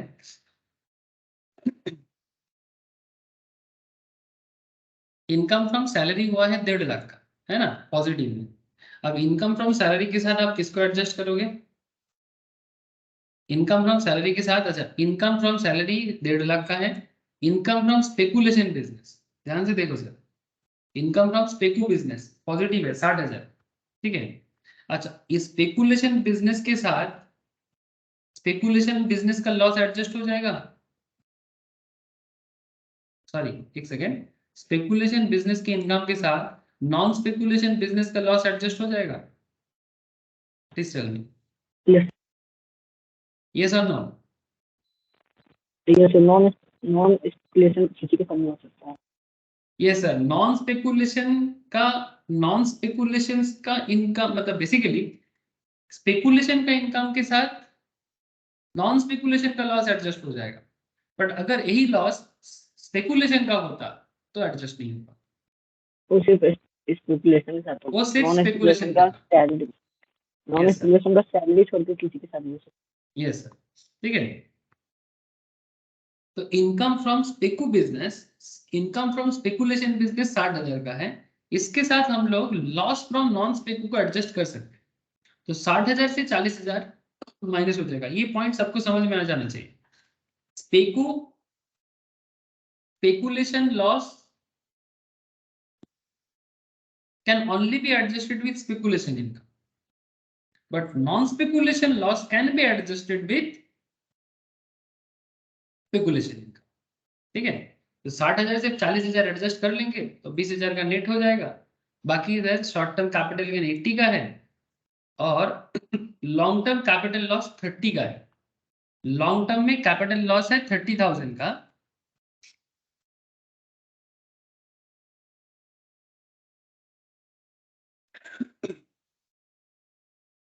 लेकिन लॉन्ग टर्म एडजस्ट हो पाएगा किसी के साथ? बट हुई है not long term long long term तो सिर्फ Carry- ये लॉन्ग टर्म तो very good sir, long term तो सिर्फ लॉन्ग टर्म के साथ जाता है। लॉन्ग टर्म का loss can be adjusted only with long term gain. Long term short term के साथ भी नहीं जाता, लॉन्ग टर्म किसी और हेड के साथ भी नहीं जाता। तो लॉन्ग टर्म को आप सिर्फ और सिर्फ लॉन्ग टर्म के साथ ही एडजस्ट कर सकते हैं। ये 30,000 कैरी फॉरवर्ड हो जाएगा, वेरी गुड सर। और विनिंग फ्रॉम लॉटरी आपका अर्निंग है, तो इधर 1.5 लाख का, इधर नेट होके 20,000 का, इधर 80,000 का शॉर्ट टर्म कैपिटल ये वाला पॉजिटिव है, और विनिंग फ्रॉम लॉटरी 20,000, कुल मिला के टैक्सेबल इनकम बनता है आपका 2,70,000, ठीक है। ये होता है सर। सर अगर अभी देखना अलग है कि अगर किसी का रेट ऑफ टैक्स अलग है तो उसमें रेट मिलता है नहीं मिलता है वो अलग बात है, बट एडजस्टमेंट कैसे हो सकता है वो आपको मैंने इतना देर से चर्चा करा दिया। और लॉस का जो रिटर्न है उसको भी सबमिट कैसे करना है उसको भी बोला है। Long term capital loss can be set off only against long term capital gain. Therefore, long term capital loss of 30,000 has to be carried forward to the next assessment year. Submission of return of losses section 80 इसके बारे में बात करता है। Business loss under section 72 subsection 1, speculation business loss under section 73 subsection 2, loss from specified business 30 specified business का है 35 AD, ठीक है, उसका लॉस सबमिट होता है 73 ये subsection 2, loss under the head capital gain 74 subsection 1, and loss from activity of owning and maintaining resource under section 74 subsection 3, which has not been determined in presence of written file under section 139। अब return file chapter में बाकी चर्चा कर लेंगे, ठीक है, return file chapter में ये सब चर्चा हो जाएगा। तो ये था बेसिक डिस्कशंस। अब इसका मैंने पूरा आपको समरी भी बता दिया, ठीक है, मेन प्रोविजंस भी चर्चा कर दिया और उसके साथ साथ एग्जाम्पल भी डिस्कस कर दिया। मुझे लगता है ये स्मॉल चैप्टर था सेट ऑफ कैरी फॉरवर्ड, तो बोलते बोलते हो गया सर, बोलते बोलते बोल दिए, ठीक है। सेक्शन याद रख लीजिएगा, काम का है बड़ा, ठीक है, ओके। अब प्रैक्टिस क्वेश्चंस के लिए प्रैक्टिस कर लीजिएगा, मैं नोट शेयर कर लूंगा। अच्छा, बस कल एक बाला मुरुगन का क्वेश्चंस कर लिए थे, उसमें सेट ऑफ कैरी फॉरवर्ड आ गया था, तो इसलिए सेट ऑफ कैरी फॉरवर्ड पूरा ही बता दिए, जो होगा देखा जाएगा। अच्छा सर क्या और देखा जाएगा, ज्यादा देखने का कुछ है नहीं, सिर्फ सोचने का है, करने का है। এই বোঝা গেছে সবাইকে?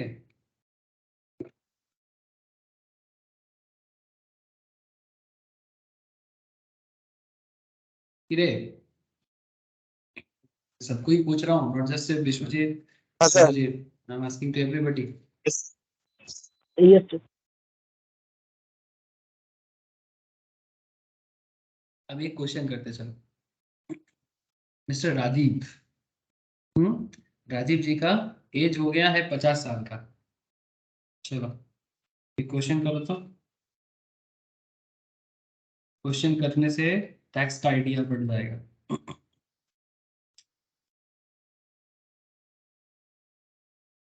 मेरे साथ साथ भी कर सकते हो, अगर मेरे आगे चल सकते हो तो मेरे आगे आगे चल के भी कर सकते हो, कोई पाबंदी या रोक टोक नहीं है। क्या समझे? ठीक है। क्या इन्फॉर्मेशन दिया है? इन्फॉर्मेशन ये दिया है कि मिस्टर राजीव जिनका एज हुआ है 50 साल, मतलब सीनियर सिटीजन तो नहीं बनना अभी तक, resident individual and a practising chartered accountant. मतलब सर बिजनेस है कि प्रोफेशन है? हाँ सर प्रोफेशनल है ना? Practising chartered furnishes you the receipts and payments account for the financial year 22-23। Okay, no issue with that. अब इसमें उन्होंने क्या दे दिया आपको? जो भी प्रोफेशनल्स होते हैं, चाहे वो डॉक्टर हो, चाहे वो चार्टर्ड हो, चाहे वो कॉस्ट अकाउंटेंट हो, चाहे वो कंपनी सेक्रेटरी हो, चाहे वो लॉयर हो, जो भी प्रैक्टिसिंग प्रोफेशनल्स होते हैं उनका सेम कॉन्सेप्ट है, रिसीप्ट्स एंड पेमेंट्स अकाउंट उनका बनता है ना? अब वो अपना रिसीप्ट और पेमेंट अकाउंट आपके सामने उजागर कर दिया। आप कौन? Tax consultant. ओपनिंग बैलेंस दिए के रखा आपको 1 अप्रैल 2022 में, ओपनिंग बैलेंस 12,000 का। Cash on hand and at bank, fee from professional services, कितना फी लिया है उन्होंने? 53,38,000 का। रेंट भरा है उन्होंने, मतलब ये ओपनिंग बैलेंस एक्चुअली कैश का, कैश और बैंक का है, ठीक है? ये जो ओपनिंग बैलेंस है ये कैश एंड बैंक का है।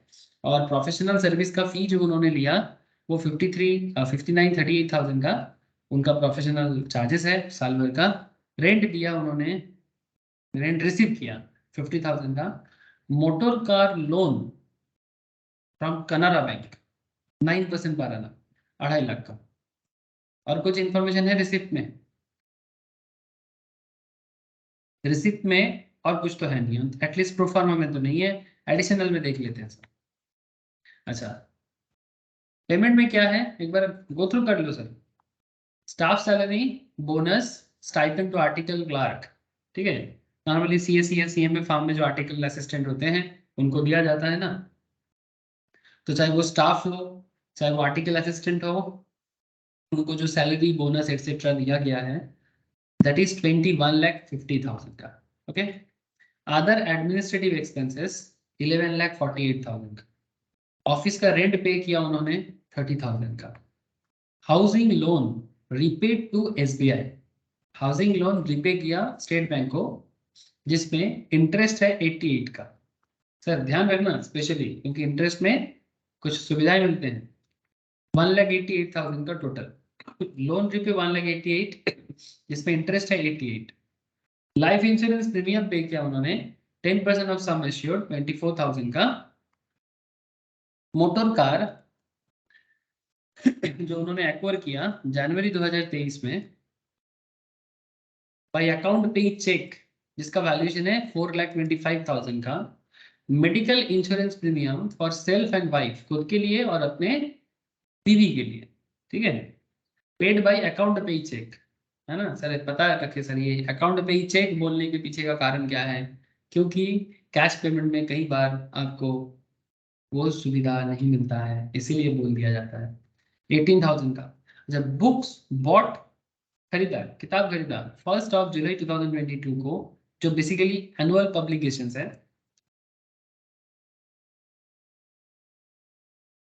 अकाउंट पे चेक में 20,000 का। कंप्यूटर खरीदा उन्होंने, कंप्यूटर एक्वायर किया 30,000 का प्रोफेशनल यूज के लिए 1 नवंबर 2022 को। डेट इंपॉर्टेंट है क्योंकि यूज के ऊपर डिपेंड करके डिप्रिसिएशन कैलकुलेट हो जाता है ना। डोमेस्टिक ड्राइंग 2,72,000 का है। पब्लिक प्रोविडेंट फंड सब्सक्रिप्शन है उसका 20,000 का। पीपीएफ सब्सक्रिप्शन 20,000 का। मोटर कार मेंटेनेंस में 10,000 का खर्चा है सर। क्लोजिंग बैलेंस मतलब ओपनिंग में था और सब कुछ मेंटेन करने के बाद रिसिप्ट और पेमेंट क्लोजिंग हो रहा है 31 मार्च 2023। ठीक है। Cash on hand and bank 19,15,000। ये इंफॉर्मेशन आपको दे दिया। दोनों साइड का टोटल है 6250। मतलब रिसिप्ट एंड पेमेंट साइड का टोटल टैली तो होना ही है। अगर हिसाब में गड़बड़ नहीं है, अगर कोई इंफॉर्मेशन मिसिंग नहीं है तो टैली तो करेगा। Following further info is given to you, मतलब ये एडिशनल है। एडिशनल में क्या बोला है? एडिशनल में क्या बोला उसको जरा देखें। You occupy 50% of the building for own residence. You occupy 50% of the building for own residence. तो खुद के रहने के। And let out the balance for residential use at a monthly rent of 5,000. तो अगर मानो सिंपल बात है, अगर उनके पास एक घर है, घर को अगर 2 हिस्सों में बांट दो। अच्छा एक काम करते हैं, 2 स्टोरेड कर लेते हैं। ठीक है। एक मल्टी स्टोरेड बिल्डिंग है। मल्टी स्टोरेड बिल्डिंग में 50% अगर ये है तो 50% नीचे वाला हिस्सा है, तो 50% उसका सेल्फ ऑक्युपाइड है। मतलब मानो नीचे वो रहते हैं और ऊपर वाले हिस्से को लेट आउट कर दिया, बट रेजिडेंशियल लेट आउट किया, मतलब कोई रहने के लिए ही घर को भाड़े पे लिया है, जिसका मंथली रेट है 5,000 पर मंथ। है ना सर? देखो सर, किसी भी क्वेश्चन को करने से पहले क्वेश्चंस का क्लैरिटी होना चाहिए, कहानी समझ में आ जाना चाहिए। तो वही है, कहानी को थोड़ा समझा रहा हूँ और कुछ नहीं। कहानी समझ जाएंगे तो आधा काम वहीं पर हो जाता है, बाकी तो बस प्रैक्टिस पे डिपेंड करता है कि आप एग्जाम की कॉपी में क्वेश्चंस को उतार पा रहे हो कि नहीं उतार पा रहे। बाकी तो सर अंडरस्टैंडिंग है। The building was constructed during the year 97-98 when the housing loan was taken. जब हाउसिंग लोन लिया गया था, ठीक है, तब बिल्डिंग कंस्ट्रक्शन किया गया था 97-98 के पास समय में। Motor car was put to use both for official and personal purpose. Motor car जो उनके पास है वो दोनों पर्पस में यूज होता है, घर के लिए भी ऑफिस के लिए भी। 1/5 of the motor car use is for personal purpose. Motor car का no car loan interest was paid during the year. During the year कोई कार लोन उन्होंने पे नहीं किया। Written down value of asset, मतलब उनके पास जो current asset है business पे, उसका जो करेंट डब्ल्यूडीवी है। डब्ल्यूडीवी मतलब लास्ट ईयर से जो खींचा चला आ रहा है बिजनेस में, उसका करंट वैल्यूएशन क्या है डिप्रिसिएशन वगैरह देने के बाद। फर्नीचर एंड फिटिंग्स 1 अप्रैल 2022 के हिसाब से उनके पास जो फर्नीचर फिटिंग्स है उसका वैल्यूएशन से 60,000 का। प्लांट एंड मशीनरी का वैल्यूएशन से 80,000 का। एयर कंडीशनर एंड फोटोकॉपियर्स का, फोटोकॉपी मतलब जेरोक्स वगैरह जो हम लोग बोलते हैं, है ना। एक्चुअली जेरोक्स तो कंपनी का नाम है, एक्चुअली मशीन का नाम फोटो कॉपियर ही है सर। लेकिन हम लोग ना नॉर्मल केस में क्या बोलते हैं, जेरोक्स कराने जा रहे हैं। अरे जेरोक्स क्या कराने जा रहे हैं, फोटो कॉपी कराने जा रहे हैं, है ना। तो जेरोक्स तो ब्रांड का नाम है। एक्चुअली इतना फेमस हो चुका है, इट्स लाइक अ कोलगेट की तरह। सुबह उठ के भारत में 90% लोग अभी भी बोलते हैं, सुबह उठ गया कोलगेट कर ले। अरे भाई क्या कोलगेट कर ले, बोलो टूथपेस्ट कर ले, है ना। तो मतलब या मंजन कर ले। लेकिन क्या है, कोलगेट इतना पॉपुलर ब्रांड हो गया कि पेप्सोडेंट भी यूज करता है तो भी बोलता है कोलगेट कर ले, है ना सर। घर पे मानो यूज कर रहे हैं पेप्सोडेंट, यूज कर रहे हैं सेंसोडाइन, फिर भी बोलता है कोलगेट कर। ऐसा है सर। अभी भी गांव साइड में छोटे छोटे सारे, इवन सिटी में भी कितना सारा लोग कोलगेट करके आ रहे हैं।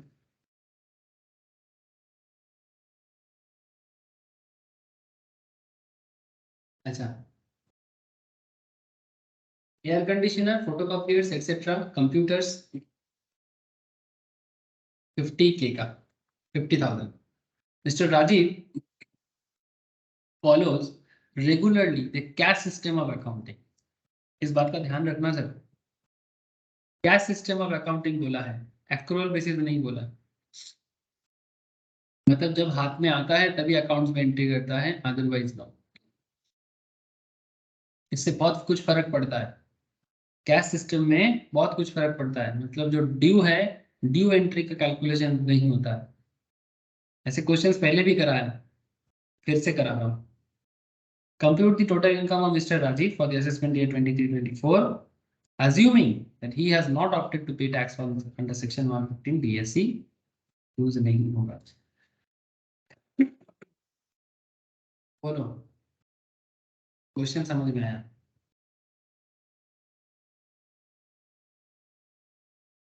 सर आप लोग कनेक्टेड हो? क्वेश्चन समझ में आया? यस अगर क्वेश्चन समझ में आ गया तो आंसर भी समझ में आ जाएगा।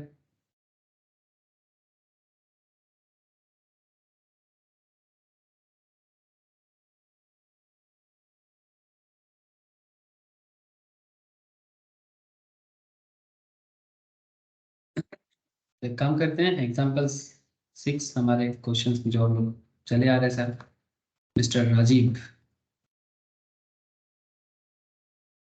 एज कितना है राजीव जी का? 50 इयर्स,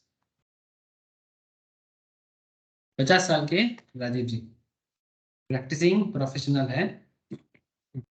डिटेल्स हमारे सामने प्रस्तुत कर दिया गया। अब इसी डिटेल्स के तहत हमें ये हिसाब लगाना होगा कि उन्होंने कौन से हेड से कितना कितना कमाया और सरकार के घर में कितना टैक्स उनको जमा करना है। जरूरत के हिसाब से वर्किंग वगैरह करके हम लोग इसका जवाब देने का कोशिश करेंगे। ओके सर, कोई शपथ ग्रहण चल रहा है क्या? सर शपथ तो हमेशा होता है खुद के साथ। Computation of total income of mister Rajiv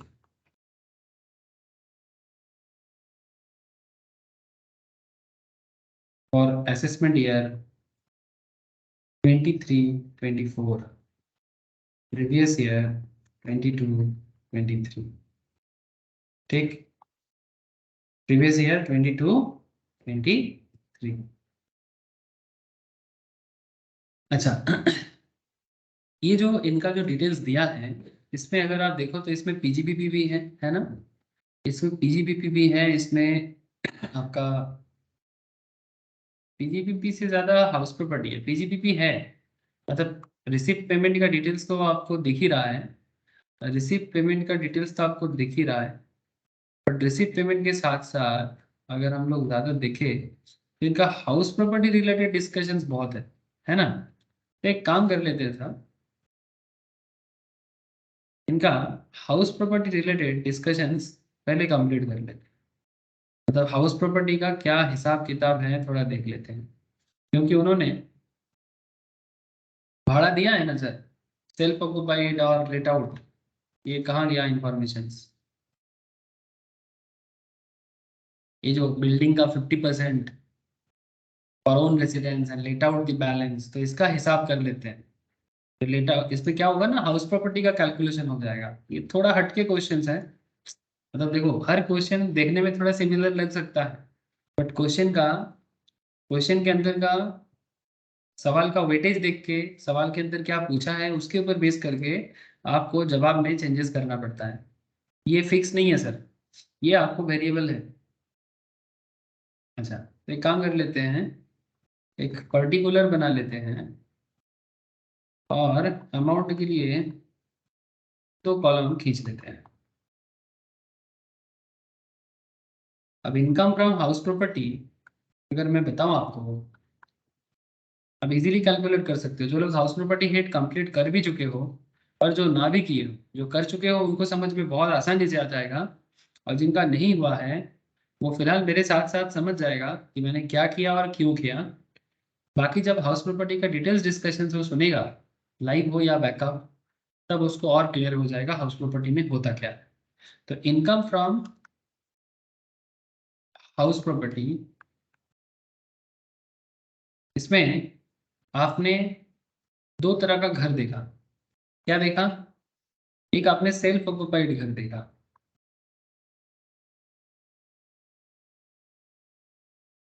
self occupied मतलब जिस घर में हम लोग खुद रहते हैं, ठीक है। अच्छा, सेल्फ ऑक्युपाइड घर का एनुअल वैल्यू क्या होता है सर? कोई बता सकते हो मुझे?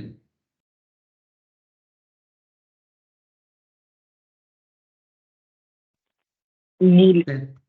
सेल्फ ऑक्युपाइड प्रॉपर्टी का एनुअल वैल्यू नील होता है, लेकिन अगर लेट आउट प्रॉपर्टी हो तो उसका एनुअल वैल्यू नॉर्मली नील नहीं होता, ठीक है। क्योंकि उसके कुछ ना कुछ आपको मिलता है ना, अर्निंग होता है। तो सेल्फ ऑक्युपाइड प्रॉपर्टी का एनुअल वैल्यू तो नील ही होगा। अभी एनुअल वैल्यू का कॉन्सेप्ट कहाँ से आ गया? ये हाउस प्रॉपर्टी कैलकुलेट करने का जीएवी एनएवी का कॉन्सेप्ट है, ठीक है। तो फिलहाल जीएवी एनएवी का इतना डिटेल्स तो कुछ है नहीं, जितना हिसाब है उसके हिसाब से आपको एनुअल वैल्यू नील ही मान के चलना पड़ेगा। लेकिन इसमें आपको डिडक्शंस अवेलेबल होता है। हाउस प्रॉपर्टी में, सेल्फ ऑक्युपाइड में, अगर आपका लोन का इंटरेस्ट है ना, तो सेक्शन 24 सबसेक्शन बी के तहत आपको डिडक्शंस मिलेगा, ठीक है। और 24A के तहत भी एक स्टैंडर्ड डिडक्शंस भी मिलता है, और आपका मतलब इंटरेस्ट पे करने के लिए जो अमाउंट आप भरते हो ना, वो आपको डिडक्शंस के तौर पे हाउस प्रॉपर्टी हेड में मिलता है। तो ये deductions under section 24 subsection B, details चर्चा के लिए हाउस प्रॉपर्टी क्लियरली करोगे, डिटेल समझ में आ जाएगा क्या हो रहा है। एक्चुअली हम लोग टोटल इनकम कर रहे हैं ना, तो हर एक हेड का हल्का हल्का, क्या बोलेंगे उसको, हल्का हल्का इस्तेमाल हर हर एक हेड का होगा सर। यही टोटल इनकम का खासियत है। अच्छा, interest on housing loan.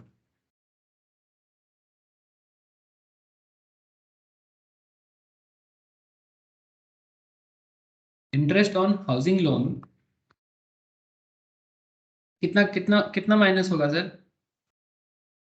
15,000। 15,000। Interest कितना दिया आपने? 88,000।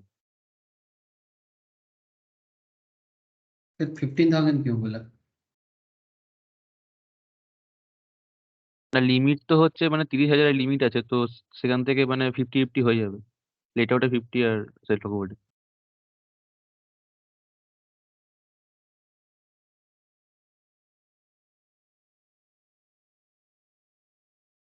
कहाँ चला गया? कहाँ चला गया इंफॉर्मेशन? ये housing loan repaid to SBI, जिसमें आपका इंटरेस्ट पे है 88,000 का, है ना। तो ये 88,000 फॉर द होल हाउस, मतलब ये जो पूरा property mister chartered accountant hold कर रहे हैं, ये पूरा property 50% for the self occupied and 50% for the let out purpose. तो 88,000 का जो आप इंटरेस्ट पे कर रहे हो एसबीआई को, इंटरेस्ट पे ही बात कर रहे हैं सर, क्योंकि इंटरेस्ट पे ही छूट मिलता है एज पर दी प्रोविजंस 24A 24B, ठीक है। तो 24B के तहत जो आपको जो इंटरेस्ट में छूट मिलेगा, तो उसमें 88,000 तो पूरा बिल्डिंग का है। बात को समझे sir, 88,000 is for the whole building, है ना, is for the whole 2 storied building, ठीक है। तो मेरा कहने का मतलब और कुछ नहीं है, मैं बस इतना पूछ रहा हूँ आपको, तो अगर पूरा बिल्डिंग का इंटरेस्ट 88,000 का है, तो सेल्फ ऑक्युपाइड के लिए जो बिल्डिंग है उसके लिए इंटरेस्ट कितना होगा? 88,000 का 50% कर देंगे, हाँ या ना? पहले इतना बताओ। यस। तो बेसिकली ईच घर के लिए, मतलब सेल्फ ऑक्युपाइड और लेट आउट के लिए अलॉटमेंट कितना हो जाता है? सेल्फ ऑक्युपाइड का इंटरेस्ट अमाउंट मान लेंगे 44, और लेट आउट का भी मान लेंगे 44। अब लेट आउट में इंटरेस्ट का हिसाब अलग होता है। लेट आउट प्रॉपर्टी में इंटरेस्ट का हिसाब अलग होता है। मैं अभी लेट आउट में बात नहीं कर रहा हूँ, उसमें जितना इंटरेस्ट आप भरते हो पूरा का पूरा इंटरेस्ट ही आप डिडक्ट कर सकते हो लेट आउट के केस में। पर सेल्फ ऑक्युपाइड के केस में there is a limitation. Very good, already मुझे लिमिटेशंस के बारे में सब कुछ बता रहा था।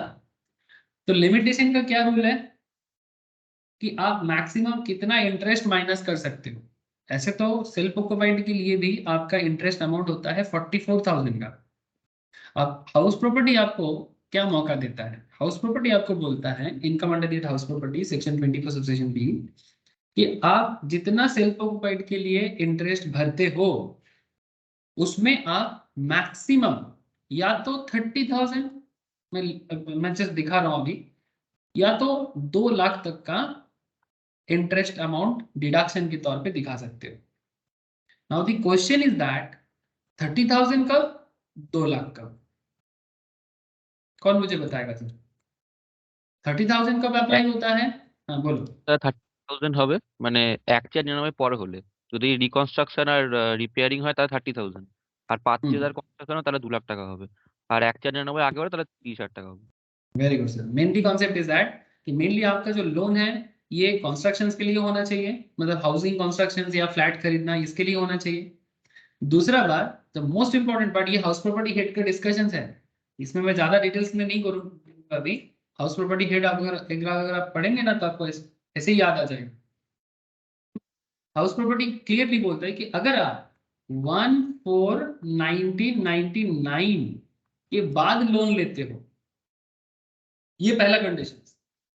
सेकंड कंडीशन, मतलब ये लिखना नहीं, जस्ट मैं दिखा रहा हूं क्योंकि हाउस प्रॉपर्टी में इसका सारा का सारा चीजें नोट के साथ अंडरस्टैंडिंग के साथ करवाया गया है।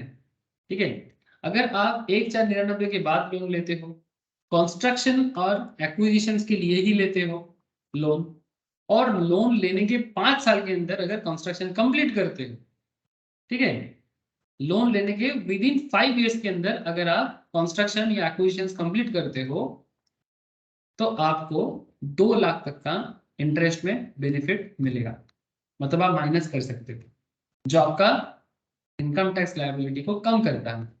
लेकिन किंतु परंतु अगर लोन 1/4/99 से पहले का है तो ये 2 लाख मैक्स 30,000 में बदल जाता है। तो इन आवर करेंट केस, अगर आप क्वेश्चंस को पढ़े थे मेरे साथ साथ, तो हम लोगों ने क्या देखा सर? हम लोगों ने क्या देखा?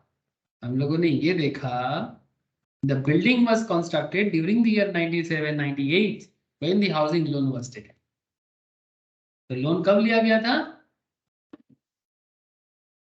Before 1/4/1999।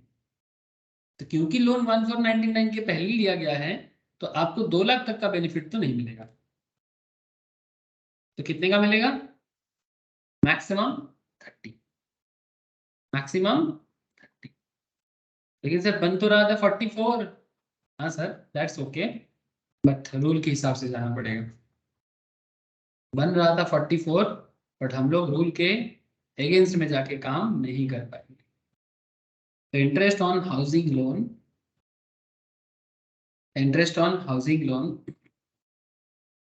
50% of 88,000 equals to 44,000, but limited to 3,000। ऐसा नहीं, आई थिंक शुभजीत बोल रहा था कि सर 30,000 होगा तो सेल्फ ऑक्युपाइड को 15 दे देंगे और लेट आउट को 15 दे देंगे। नहीं सर, लेट आउट के केस में तो जितना इंटरेस्ट भरोगे उतना डिडक्शन। ओके, तो डोंट डू दैट। ये मैक्सिमम आपको नॉर्मली 44 हो सकता था, but due to restriction of the provisions 30,000 में ही आपको रुकना पड़ेगा। तो ये 30,000 आपका माइनस हो जाता है, एनुअल वैल्यू नील है, वहां से 30,000 अगर माइनस हो जाएगा तो आपका हाउस प्रॉपर्टी इनकम नेगेटिव में आ जाएगा। आपका हाउस प्रॉपर्टी इनकम नेगेटिव 30,000 हो जाएगा। इसको क्या बोलेंगे? ये 30,000 को लॉस फ्रॉम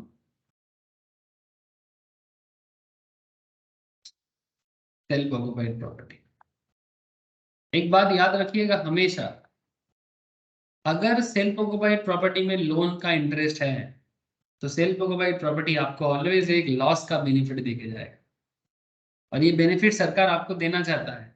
या अगर आप घर बना रहे हो उसका लोन है, लोन का इंटरेस्ट है, तो वो आप बेनिफिट इंटरेस्ट मतलब इंटरेस्ट जितना पे करोगे उसके हिसाब से जो प्रोविजंस है उस प्रोविजंस के हिसाब से आपको जो इंटरेस्ट का बेनिफिट है वो आप जरूर लीजिए ताकि आपका टैक्स में बचत हो, है ना। अच्छा, अभी हो गया सेल्फ ऑक्युपाइड का कहानी, लेकिन अभी कहानी में ट्विस्ट है सर, कहानी में खेल बचा हुआ है। लेट आउट प्रॉपर्टी का हिसाब नहीं करना है ना, क्योंकि प्रॉपर्टी जो था वो दो हिस्सों में बटा हुआ था चार्टर्ड अकाउंटेंट साहब का। एक में वो सेल्फ ऑक्युपाइड करके रखा है, उसका भी इंटरेस्ट भरा। दूसरा में उन्होंने लेट आउट करके रखा जिसका वो रेंट रिसीव करता है।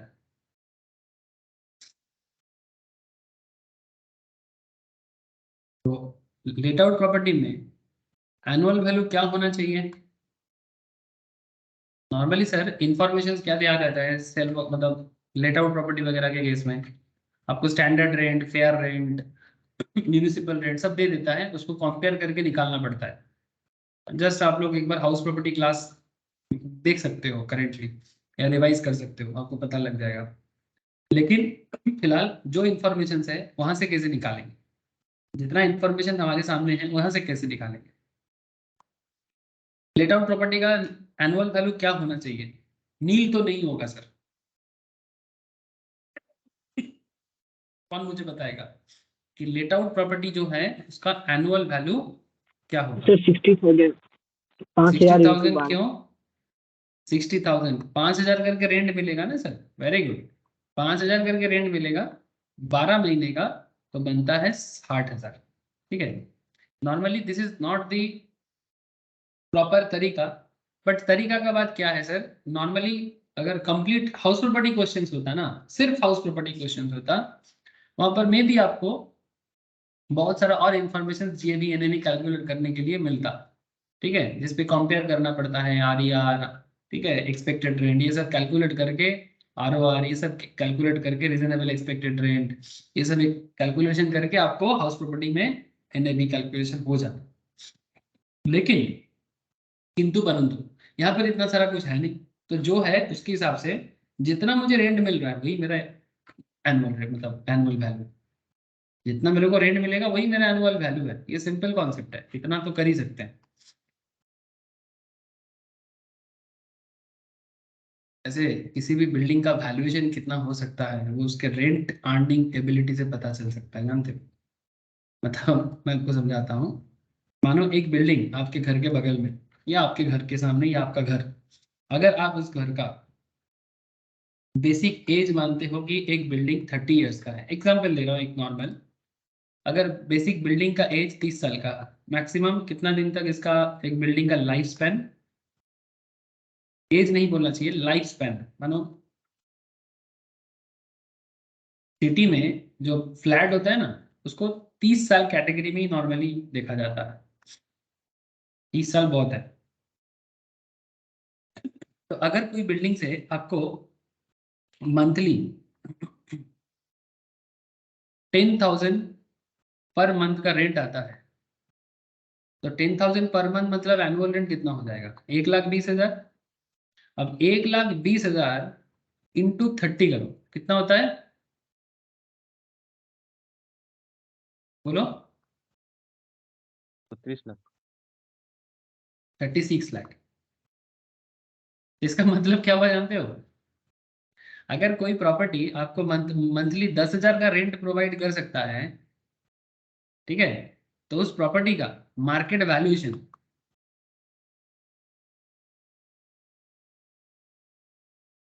35 से 36 लाख ही हो पाएगा। सिंपल है, ज्यादा रॉकेट साइंस नहीं है इसके पीछे। अब कोई बोलेगा सर जगह का वैल्यू, रोड वगैरह, हाँ वो सब थोड़ा सा मायने रखता है। अगर मान की यही बात, अगर मान की जो बिल्डिंग है आसपास में, सबसे बड़ा बात, अगर आसपास में रोड नहीं है ना तो 10,000 का रेंट नहीं मिलेगा, मतलब छोटा सा गली है तो रेंट नहीं मिलेगा, तो वैल्यूएशन गिर जाएगा। यही मेन कारण है। किसी भी घर का वैल्यूएशन कैलकुलेट करने का सिंपल एंड बेसिक तरीका है कि उस घर का रेंट यील्डिंग एबिलिटी देखो कि एक पर्टिकुलर बिल्डिंग कितना रेंट आपको दे सकता है मार्केट वैल्यू के हिसाब से। अगर जितना वो रेंट दे पाएगा उसी के हिसाब से उसका आप मार्केट में रेट लगा सकते हो कि इसका इतना वैल्यूएशन होना चाहिए, कि वो 36 लाख होगा कि 50 लाख होगा कि 1 करोड़ होगा कि 4 करोड़ होगा। बोलने से नहीं होता है, क्या मार्केट वैल्यू है, क्या रेंट यील्डिंग कैपेसिटी है, उससे पता चल जाता है। समझ में आ रहा है सर कुछ बात?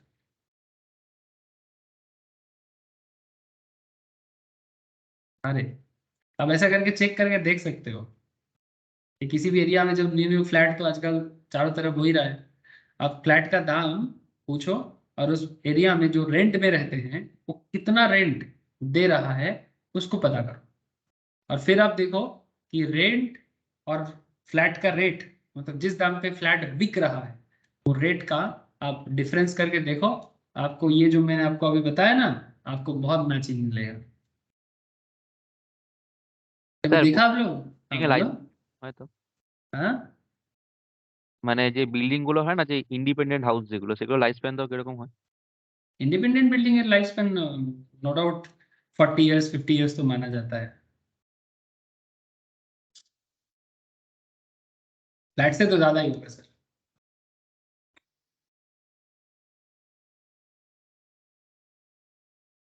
बाकी वैल्यू मतलब क्या क्वालिटी ऑफ बिल्डिंग मटेरियल्स है ये सब भी मायने रखता है, बट एक इन जनरल कॉन्सेप्ट, ठीक है, एक इन जनरल बिल्डिंग का जो भी वैल्यूज है। अच्छा चलो, अब लेट आउट प्रॉपर्टी का एनुअल वैल्यू कैसे निकाली आपने? 60,000 कैसे मिल गया? हम लोग ऐसे लिख सकते हैं 5,000 इंटू 12 करके मिला है। अब ऐसे भी लिख सकते हो in the absence of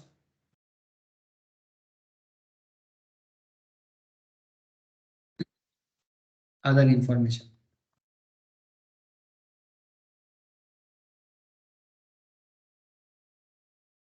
in the absence of other info rent receivable, मतलब जो रेंट रिसीव करने का बात चल रहा है, rent receivable has been taken. Simple बात है। अच्छा तो इन्हें भी हो गया 60,000, काम खत्म, पैसा हजम। सर कहाँ जाएंगे? सर डिडक्शंस दे दो, और क्या?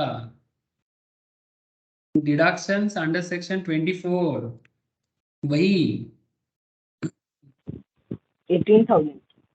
30% ऑफ इन्हें भी। Yes, sir. देखो सेल्फ ऑक्युपाइड में ये करने का मौका क्यों नहीं मिला था, क्योंकि सेल्फ ऑक्युपाइड का तो एनएबी नहीं होता है ना, आपको अर्निंग नहीं होता है सेल्फ ऑक्युपाइड से, ठीक है। तो 60,000 का 30% डिडक्शन के तौर पे स्टैंडर्ड डिडक्शन मिलता है, ये स्टैंडर्ड डिडक्शन है, स्टैंडर्ड 30% ऑफ एनएबी। तो 60,000 का 30% 18,000, वेरी गुड सर। तो 18,000 चला जाएगा। अच्छा और भी कुछ माइनस होगा क्या? 24A था ये, और 24B interest on housing loan, उसका भी दे दो। आपको पता है इंटरेस्ट ऑन हाउसिंग लोन कितना है? 88,000 का इंटरेस्ट था, उसको 50% कर दो, ठीक है। 50% क्यों? क्योंकि सेल्फ ऑक्युपाइड का आधा और लेट आउट का आधा, तो उसका हो जाता है आपका 44K, है ना। अब यहाँ पर खेल क्या है सर? सर इसमें खेल है कि अगर प्रॉपर्टी लेट आउट वाला है, मतलब जो भाड़े दे के कमाने वाला प्रॉपर्टी है, बार बार बोल रहा हूँ, जो भाड़े में कमाने वाला प्रॉपर्टी है, जिसको बनाया गया है भाड़ा से रोजगार करने के लिए, वही उसका पर्पस है। ऐसा प्रॉपर्टी जितना इंटरेस्ट भरता है पूरा का पूरा डिडक्ट होता है 44,000, ठीक है। तो 44 और 18 कितना हो जाएगा? 44 और 18 62. 62,000, ठीक है। सर एनएबी था 60,000 और माइनस हो रहा है 62,000, तो फिर लॉस कितना हो गया सर? 2,000. 2,000 का लॉस है, लेट आउट से 2,000 का लॉस है। तो लेट आउट से 2,000 का लॉस और सेल्फ ऑक्युपाइड से 30,000 का लॉस, तो 30,000 और 2,000 कुल मिला के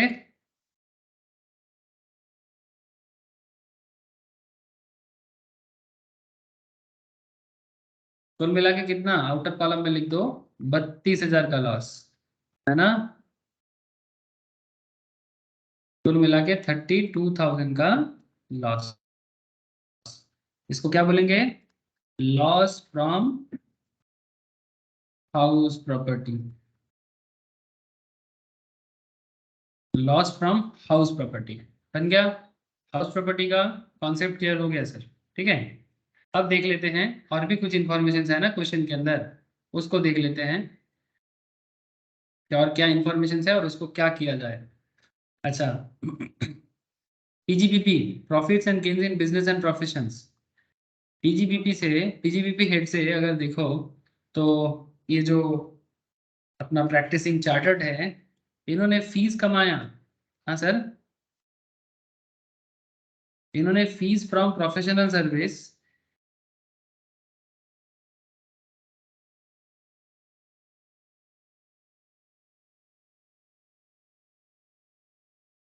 53 लाख कितना कमाया था,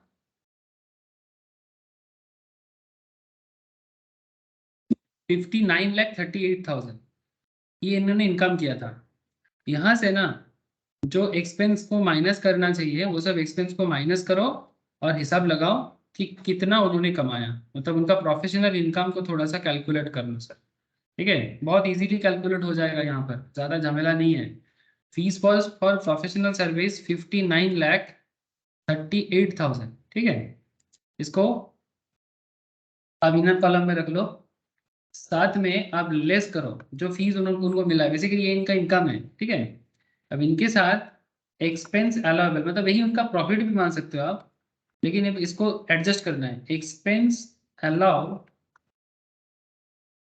एज डिडक्शंस, मतलब जो आप इनके एक्सपेंस के तौर पे डिडक्ट कर सकते हो वो डिडक्ट करो। जैसे कि अलाउेबल एक्सपेंस क्या क्या हो सकता है सर, बिल्कुल staff salary, bonus, stipend, class जो आर्टिकल स्टूडेंट को दे रहे हैं, स्टाइपेंड,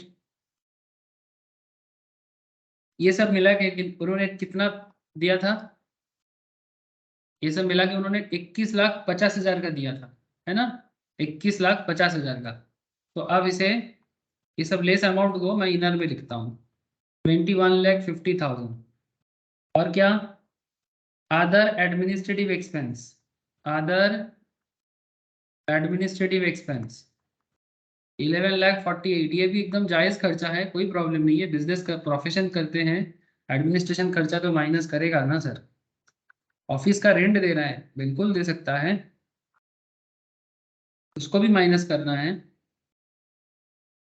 मोटर कार का maintenance, motor car maintenance sir personal कितना है और प्रोफेशनल कितना है, पर्सनल कितना है और प्रोफेशनल कितना है, बोलो जरा।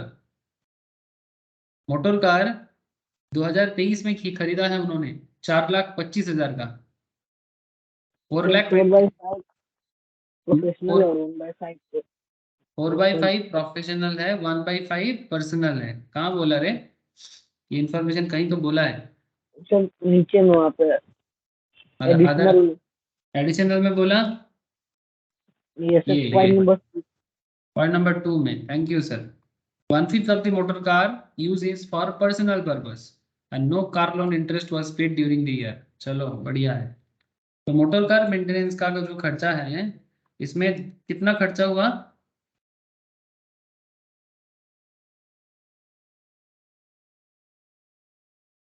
खर्चा कितना होगा, मोटर कार 4,25,000, मेंटेनेंस का खर्चा कहाँ दिया रे, मेंटेनेंस का खर्चा ये रहा 10,000 का।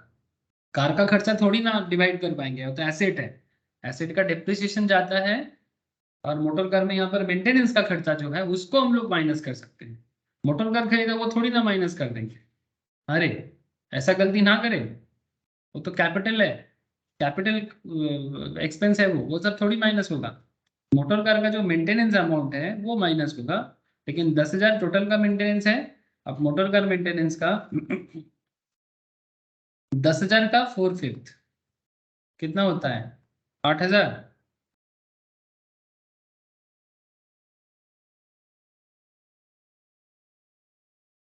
कार लोन इंटरेस्ट अगर देता भी तो not allowed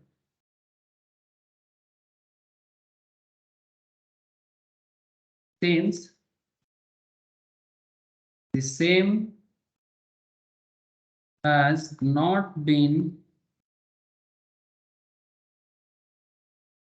paid and the assessee follows cash system of accounting। मतलब पेमेंट करेगा तो ही माइनस कर पाएगा, एक्रूअल बेसिस में नहीं कर पाएगा, क्योंकि वो बोल दिया क्वेश्चन में कि वो कैश सिस्टम फॉलो करता है, तो इसको कुछ नहीं करना है, नील।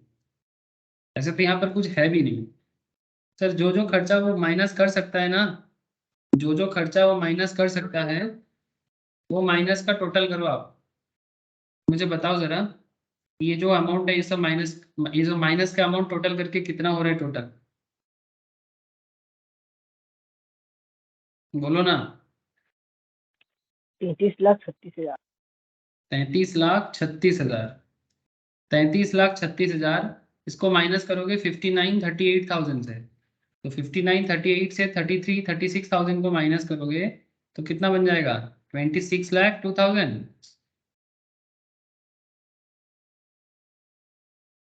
चेक करके मुझे बताना सर। 26,02,000। अब ये जो 26,02,000 आया, इसके साथ आपको और कुछ चीजें एडजस्ट करना होगा, क्योंकि क्वेश्चन के अंदर बहुत सारा एसेट के बारे में बोला है और उस एसेट का डिप्रिसिएशन को भी मेंटेन करना चाहिए, जो एज पर पीजीबीपी बहुत जरूरी इंफॉर्मेशन है। जैसे आपने मोटर कार खरीदा है ना, मोटर कार खरीदा आपने 4,25,000 में। याद करो जरा, 4,25,000 का मोटर कार कब खरीदा आपने, जनवरी 2023 में। और मोटर कार का डेप्रिसिएशन रेट कुछ बोला है क्या यहाँ पर, रेट तो कुछ नहीं दिया। सर पीजीबीपी इनकम टैक्स का तो खुद का रेट लगता है। यस सर, इनकम टैक्स का खुद का रेट लगता है, और ये हम लोग पीजीबीपी चैप्टर में किसमें कितना रेट लगता है इसका एक पूरा डिटेल्स इंफॉर्मेशन पढ़े हैं, है ना। देखो यहाँ पर तो दिया नहीं। तो नॉर्मली कार में 15% टैक्स रेट मतलब डिप्रिसिएशन रेट लगता है, ठीक है। तो 4,25,000 पे जिसका पूरा एक पूरा स्लैब पढ़े हैं हम लोग पीजीबीपी चैप्टर के अंदर, डिप्रिसिएशन के सर सेक्शन 32 जब पढ़े थे उस टाइम पे, या फिर जो नहीं पढ़ा जब पीजीबीपी पढ़ेगा ना उसको एक बार जरूर देखना चाहिए, गो थ्रू करना चाहिए, या फिर लाइव में जब करेंगे तब करेगा। तो 4,25,000 ये जो वैल्यू है, ये कार कितना दिन के लिए है, जनवरी से लेके जनवरी 2023, और हम लोग हिसाब लगा रहे हैं कितना दिन का,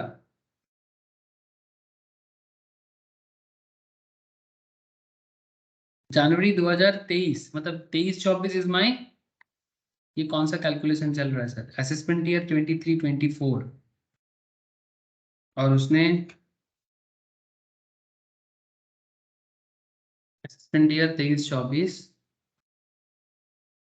उन्होंने कार को खरीदा 3 महीने का, जनवरी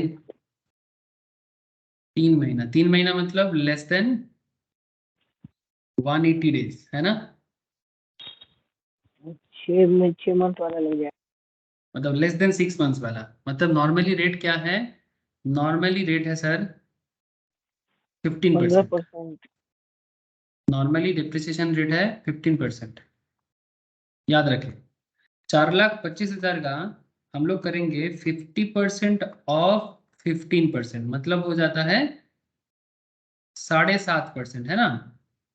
तो 4,25,000 का 7.5% इंटू बिजनेस के लिए कितना 4/5, बिजनेस के लिए 4/5। अब कोई मुझे पूछे यहाँ पर कि सर 7.5% कैसे आया, सर मोटर कार पे डिप्रिसिएशन लगता है 15% का। मोटर कार आपने जनवरी 23 में खरीदा, जनवरी 23, तो जनवरी 23 जो है ये 22-23 के हिसाब से, 22-23 प्रीवियस ईयर के हिसाब से जनवरी फरवरी मार्च 3 महीना ही आपने यूज किया, तो आपका जो यूजेबल टाइम पीरियड है वो लेस देन 180 डेज है। तो 180 डेज से कम होने से डिप्रिसिएशन आधा लगता है और 180 से ऊपर जाने से पूरा लगता है। ठीक है, तो 4,25,000 का 50% का 15%, मतलब 15% का 50%, इसलिए इसको उस तरह से लिखा गया।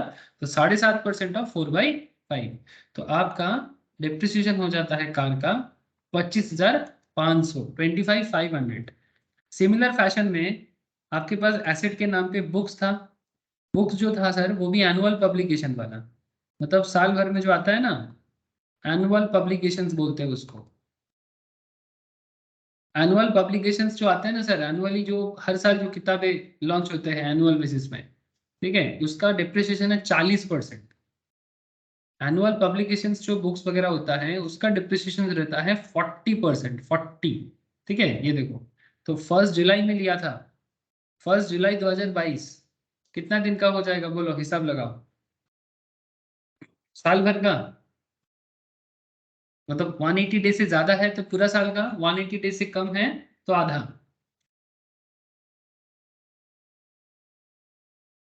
अरे जुलाई से मार्च, जुलाई 2022 से, जुलाई 2022 से मार्च 2023 तक का हिसाब लगाओ। ठीक है, तो उसमें 180 डेज क्रॉस कर जाएगा सर, तो 20,000 का 40% पूरा का पूरा लगेगा, 20,000 का 40% पूरा का पूरा लगेगा। समझ पा रहे कि नहीं पा रहे आप लोग? ये 20,000 कहाँ से लिए? कंप्यूटर पे भी तो ये हो जाएगा 8,000। कैसे आया 8,000? 20,000 पे 40% बुक्स के लिए। Furniture and fittings, furniture and fittings इस पे कितना लगता है बोलो तो? 15%। 10% सर। फर्नीचर एंड फिटिंग्स के साथ जब होता है तो उसमें 10% डिप्रिसिएशन लगता है। ठीक है, 10%। तो फर्नीचर फिटिंग्स का क्या बोला, क्या है, कितना वैल्यू दिया है फर्नीचर फिटिंग्स का?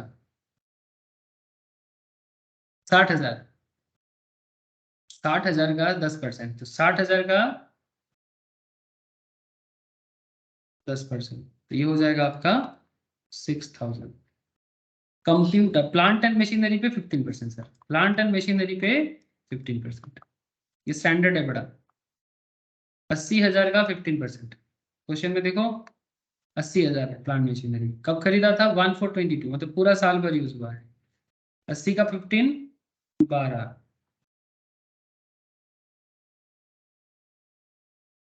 कंप्यूटर में 40% डिप्रिसिएशन लगता है। कंप्यूटर वगैरह में, computer, air conditioner, photocopiers etcetera, plant machinery, computer 50,000 का, कंप्यूटर इसे 50,000 का है, तो कंप्यूटर 50,000 का है, तो 40% ऑफ 50,000। कंप्यूटर में डिप्रिसिएशन रेट हाई है, 20,000। और कुछ सर, एक न्यू कंप्यूटर भी लिया है क्या? यहाँ पर तो एक रिटन डाउन वाला है, ये पुराना कंप्यूटर है। न्यू कोई कंप्यूटर लिया गया है क्या? ये 1 नवंबर 2022 को कंप्यूटर एक्वायर्ड बाय अकाउंट पे ही चेक 30,000 का फॉर प्रोफेशनल यूज। इसका भी तो देना है। इसका कितना दिन का हिसाब करेंगे बोलो? 1 नवंबर 2022 से 31 मार्च 2023 तक का हिसाब लगाओ। 20% होगा। 1 नवंबर 2022 से 31 मार्च 2023 का, मतलब 40% डेप्रिसिएशन रेट होता है, उसका 50% लगाएंगे। 40% का 50% मतलब 20% रेट लगेगा, क्योंकि लेस देन 180 डेज हो रहा है। वेरी गुड सर, बहुत माइन्यूटली ये सब चीज आपको ख्याल रखना पड़ेगा। तो इसमें और एक पॉइंट आ जाएगा, कंप्यूटर ब्रैकेट में लिख दो न्यू 30,000 @ 40% ऑफ 50%। 50% क्यों? क्योंकि रेट आधा होगा लेस देन 180 डेज के लिए। याद रखे, ऐसी हवा में कुछ नहीं हो रहा है। सॉरी, 6,000, मतलब 20%, 30,000 का 20%, 6 हो गया, काम खत्म भाई साहब, हजम। कितना टोटल करो जल्दी, टोटल करे जरा। ये जितना भी डिप्रिसिएशन का वैल्यू है सारा टोटल करके मुझे बताओगे सर कितना हो रहा है? 77,500 होना चाहिए। अगर नहीं आएगा तो बोलना, और इस वैल्यू को माइनस कर दो जो लेटेस्ट अमाउंट आया था, दैट इज 26,02,000 से। 26,02,000 से इसको माइनस करो, 26,02,000 से 77,500 को माइनस करो, बोलो मुझे कितना हो रहा है। पता हो चले?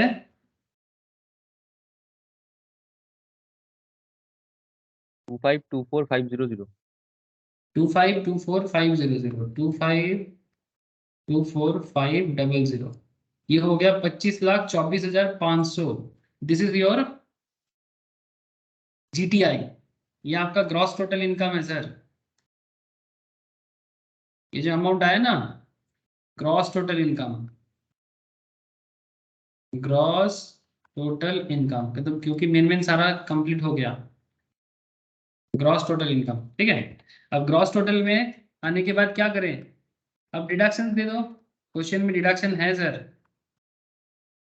Deduction under section 80C।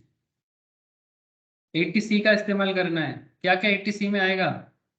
Question के अंदर बहुत सुंदर सुंदर 80C का यूज है। क्या क्या है बोलो सर। हाउसिंग लोन रीपेमेंट किया, हाउसिंग लोन रीपेमेंट 80C का पार्ट है। तो हाउसिंग लोन रीपे किया 1,88,000 का, हाउसिंग लोन रीपे किया 1,88,000 का यहाँ पर, उसमें 88,000 इंटरेस्ट है और 1 लाख आपका लोन का वैल्यू है।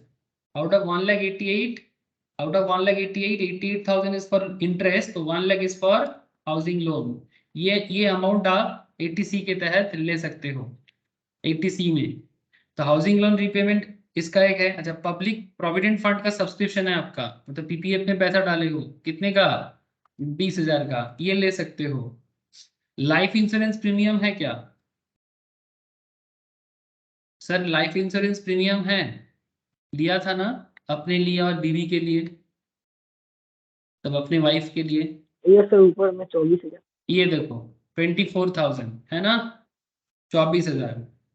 अच्छा, हिसाब लगाओ, 1 लाख का हाउसिंग लोन, 24,000 का LIC और 20,000 का PPF पब्लिक प्रोविडेंट फंड, ये सारे के सारे 80C ही होता है।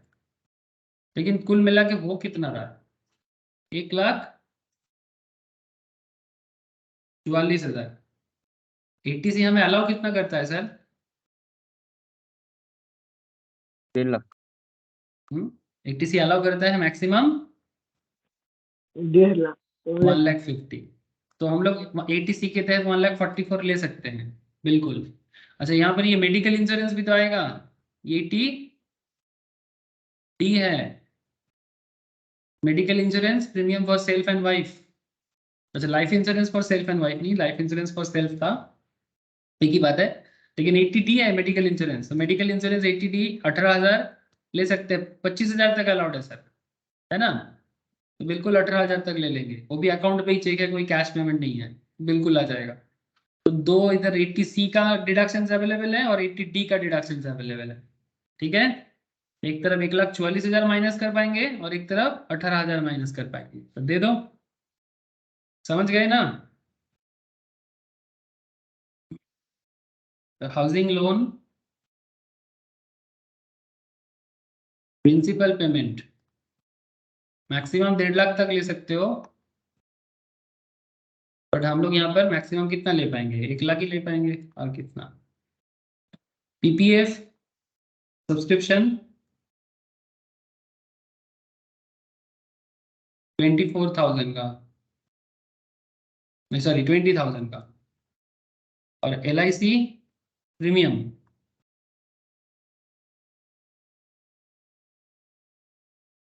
24 का। ये सब क्या है? 80C है, कुल मिला के 1,44,000। 1,44,000, ये 1,44,000 कहाँ से माइनस होगा? ये 1,44,000 यहाँ से माइनस हो जाएगा, ये यहाँ से माइनस हो जाएगा सर, इस अमाउंट से 1,44,000। और एक अमाउंट माइनस होगा 80D के तहत 18,000। স্যার বলছি যে জিটিআই 2492,500 হবে। GTI 2492,500 উপরে যেটা বললাম সেটা হচ্ছে ইনকাম ফ্রম বিজনেস প্রফেশন। अच्छा, ये इनकम फ्रॉम बिजनेस प्रोफेशन। अच्छा, इसके হ্যাঁ साथ তারপরে ওই इसके साथ हाउस add করতে प्रॉपर्टी মানে ऐड हुआ है, हाउस प्रॉपर्टी लॉस ऐड करके, सही तो? হ্যাঁ স্যার। अच्छा अच्छा, sorry sir, I am sorry sir, ये जो अमाउंट है, हाँ एक बार थोड़ा रेक्टिफाई कर देता हूँ, सॉरी सॉरी, ये जो 25,24,50500 है, this is not GTI, thank you sir, this is a income from business, है income, sorry income from profession,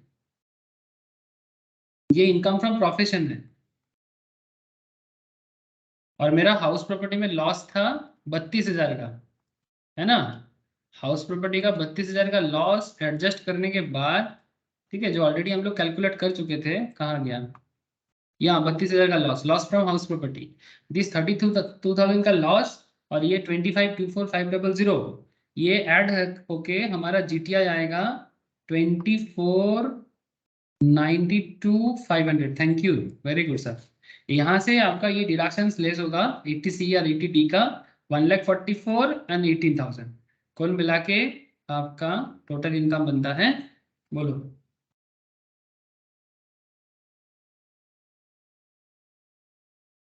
একটু ব্যাক করুন স্যার। अच्छा, ये बता दे एक बार, 23,30,500। 23,30,500,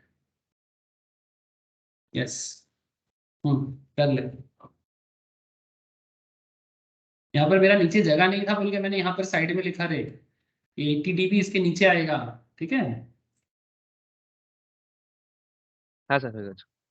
ओके। ऐसा होता है सर कंप्लीट क्वेश्चंस, आपको अलग अलग में कंप्लीट क्वेश्चंस कराते जा रहा हूँ इसलिए ताकि आपको पूरा आइडिया क्लियर हो जाएगा कि क्या क्या करना पड़ता है, क्या पापड़ बेलना पड़ता है, ठीक है सर। 23,30,500 ये आंसर है, वेरी गुड। कुछ क्वेश्चंस घर के लिए दे रहा हूँ, घर पे ट्राई करना सर, ठीक है, घर पे जरूर ट्राई करना। ओके सर, आज इतना ही रखते हैं।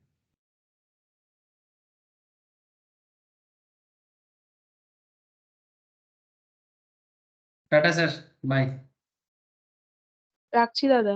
Okay Bye. दादा, tata tata sir, bye sir, রাখছি sir, bye sir. Bye, okay Tata.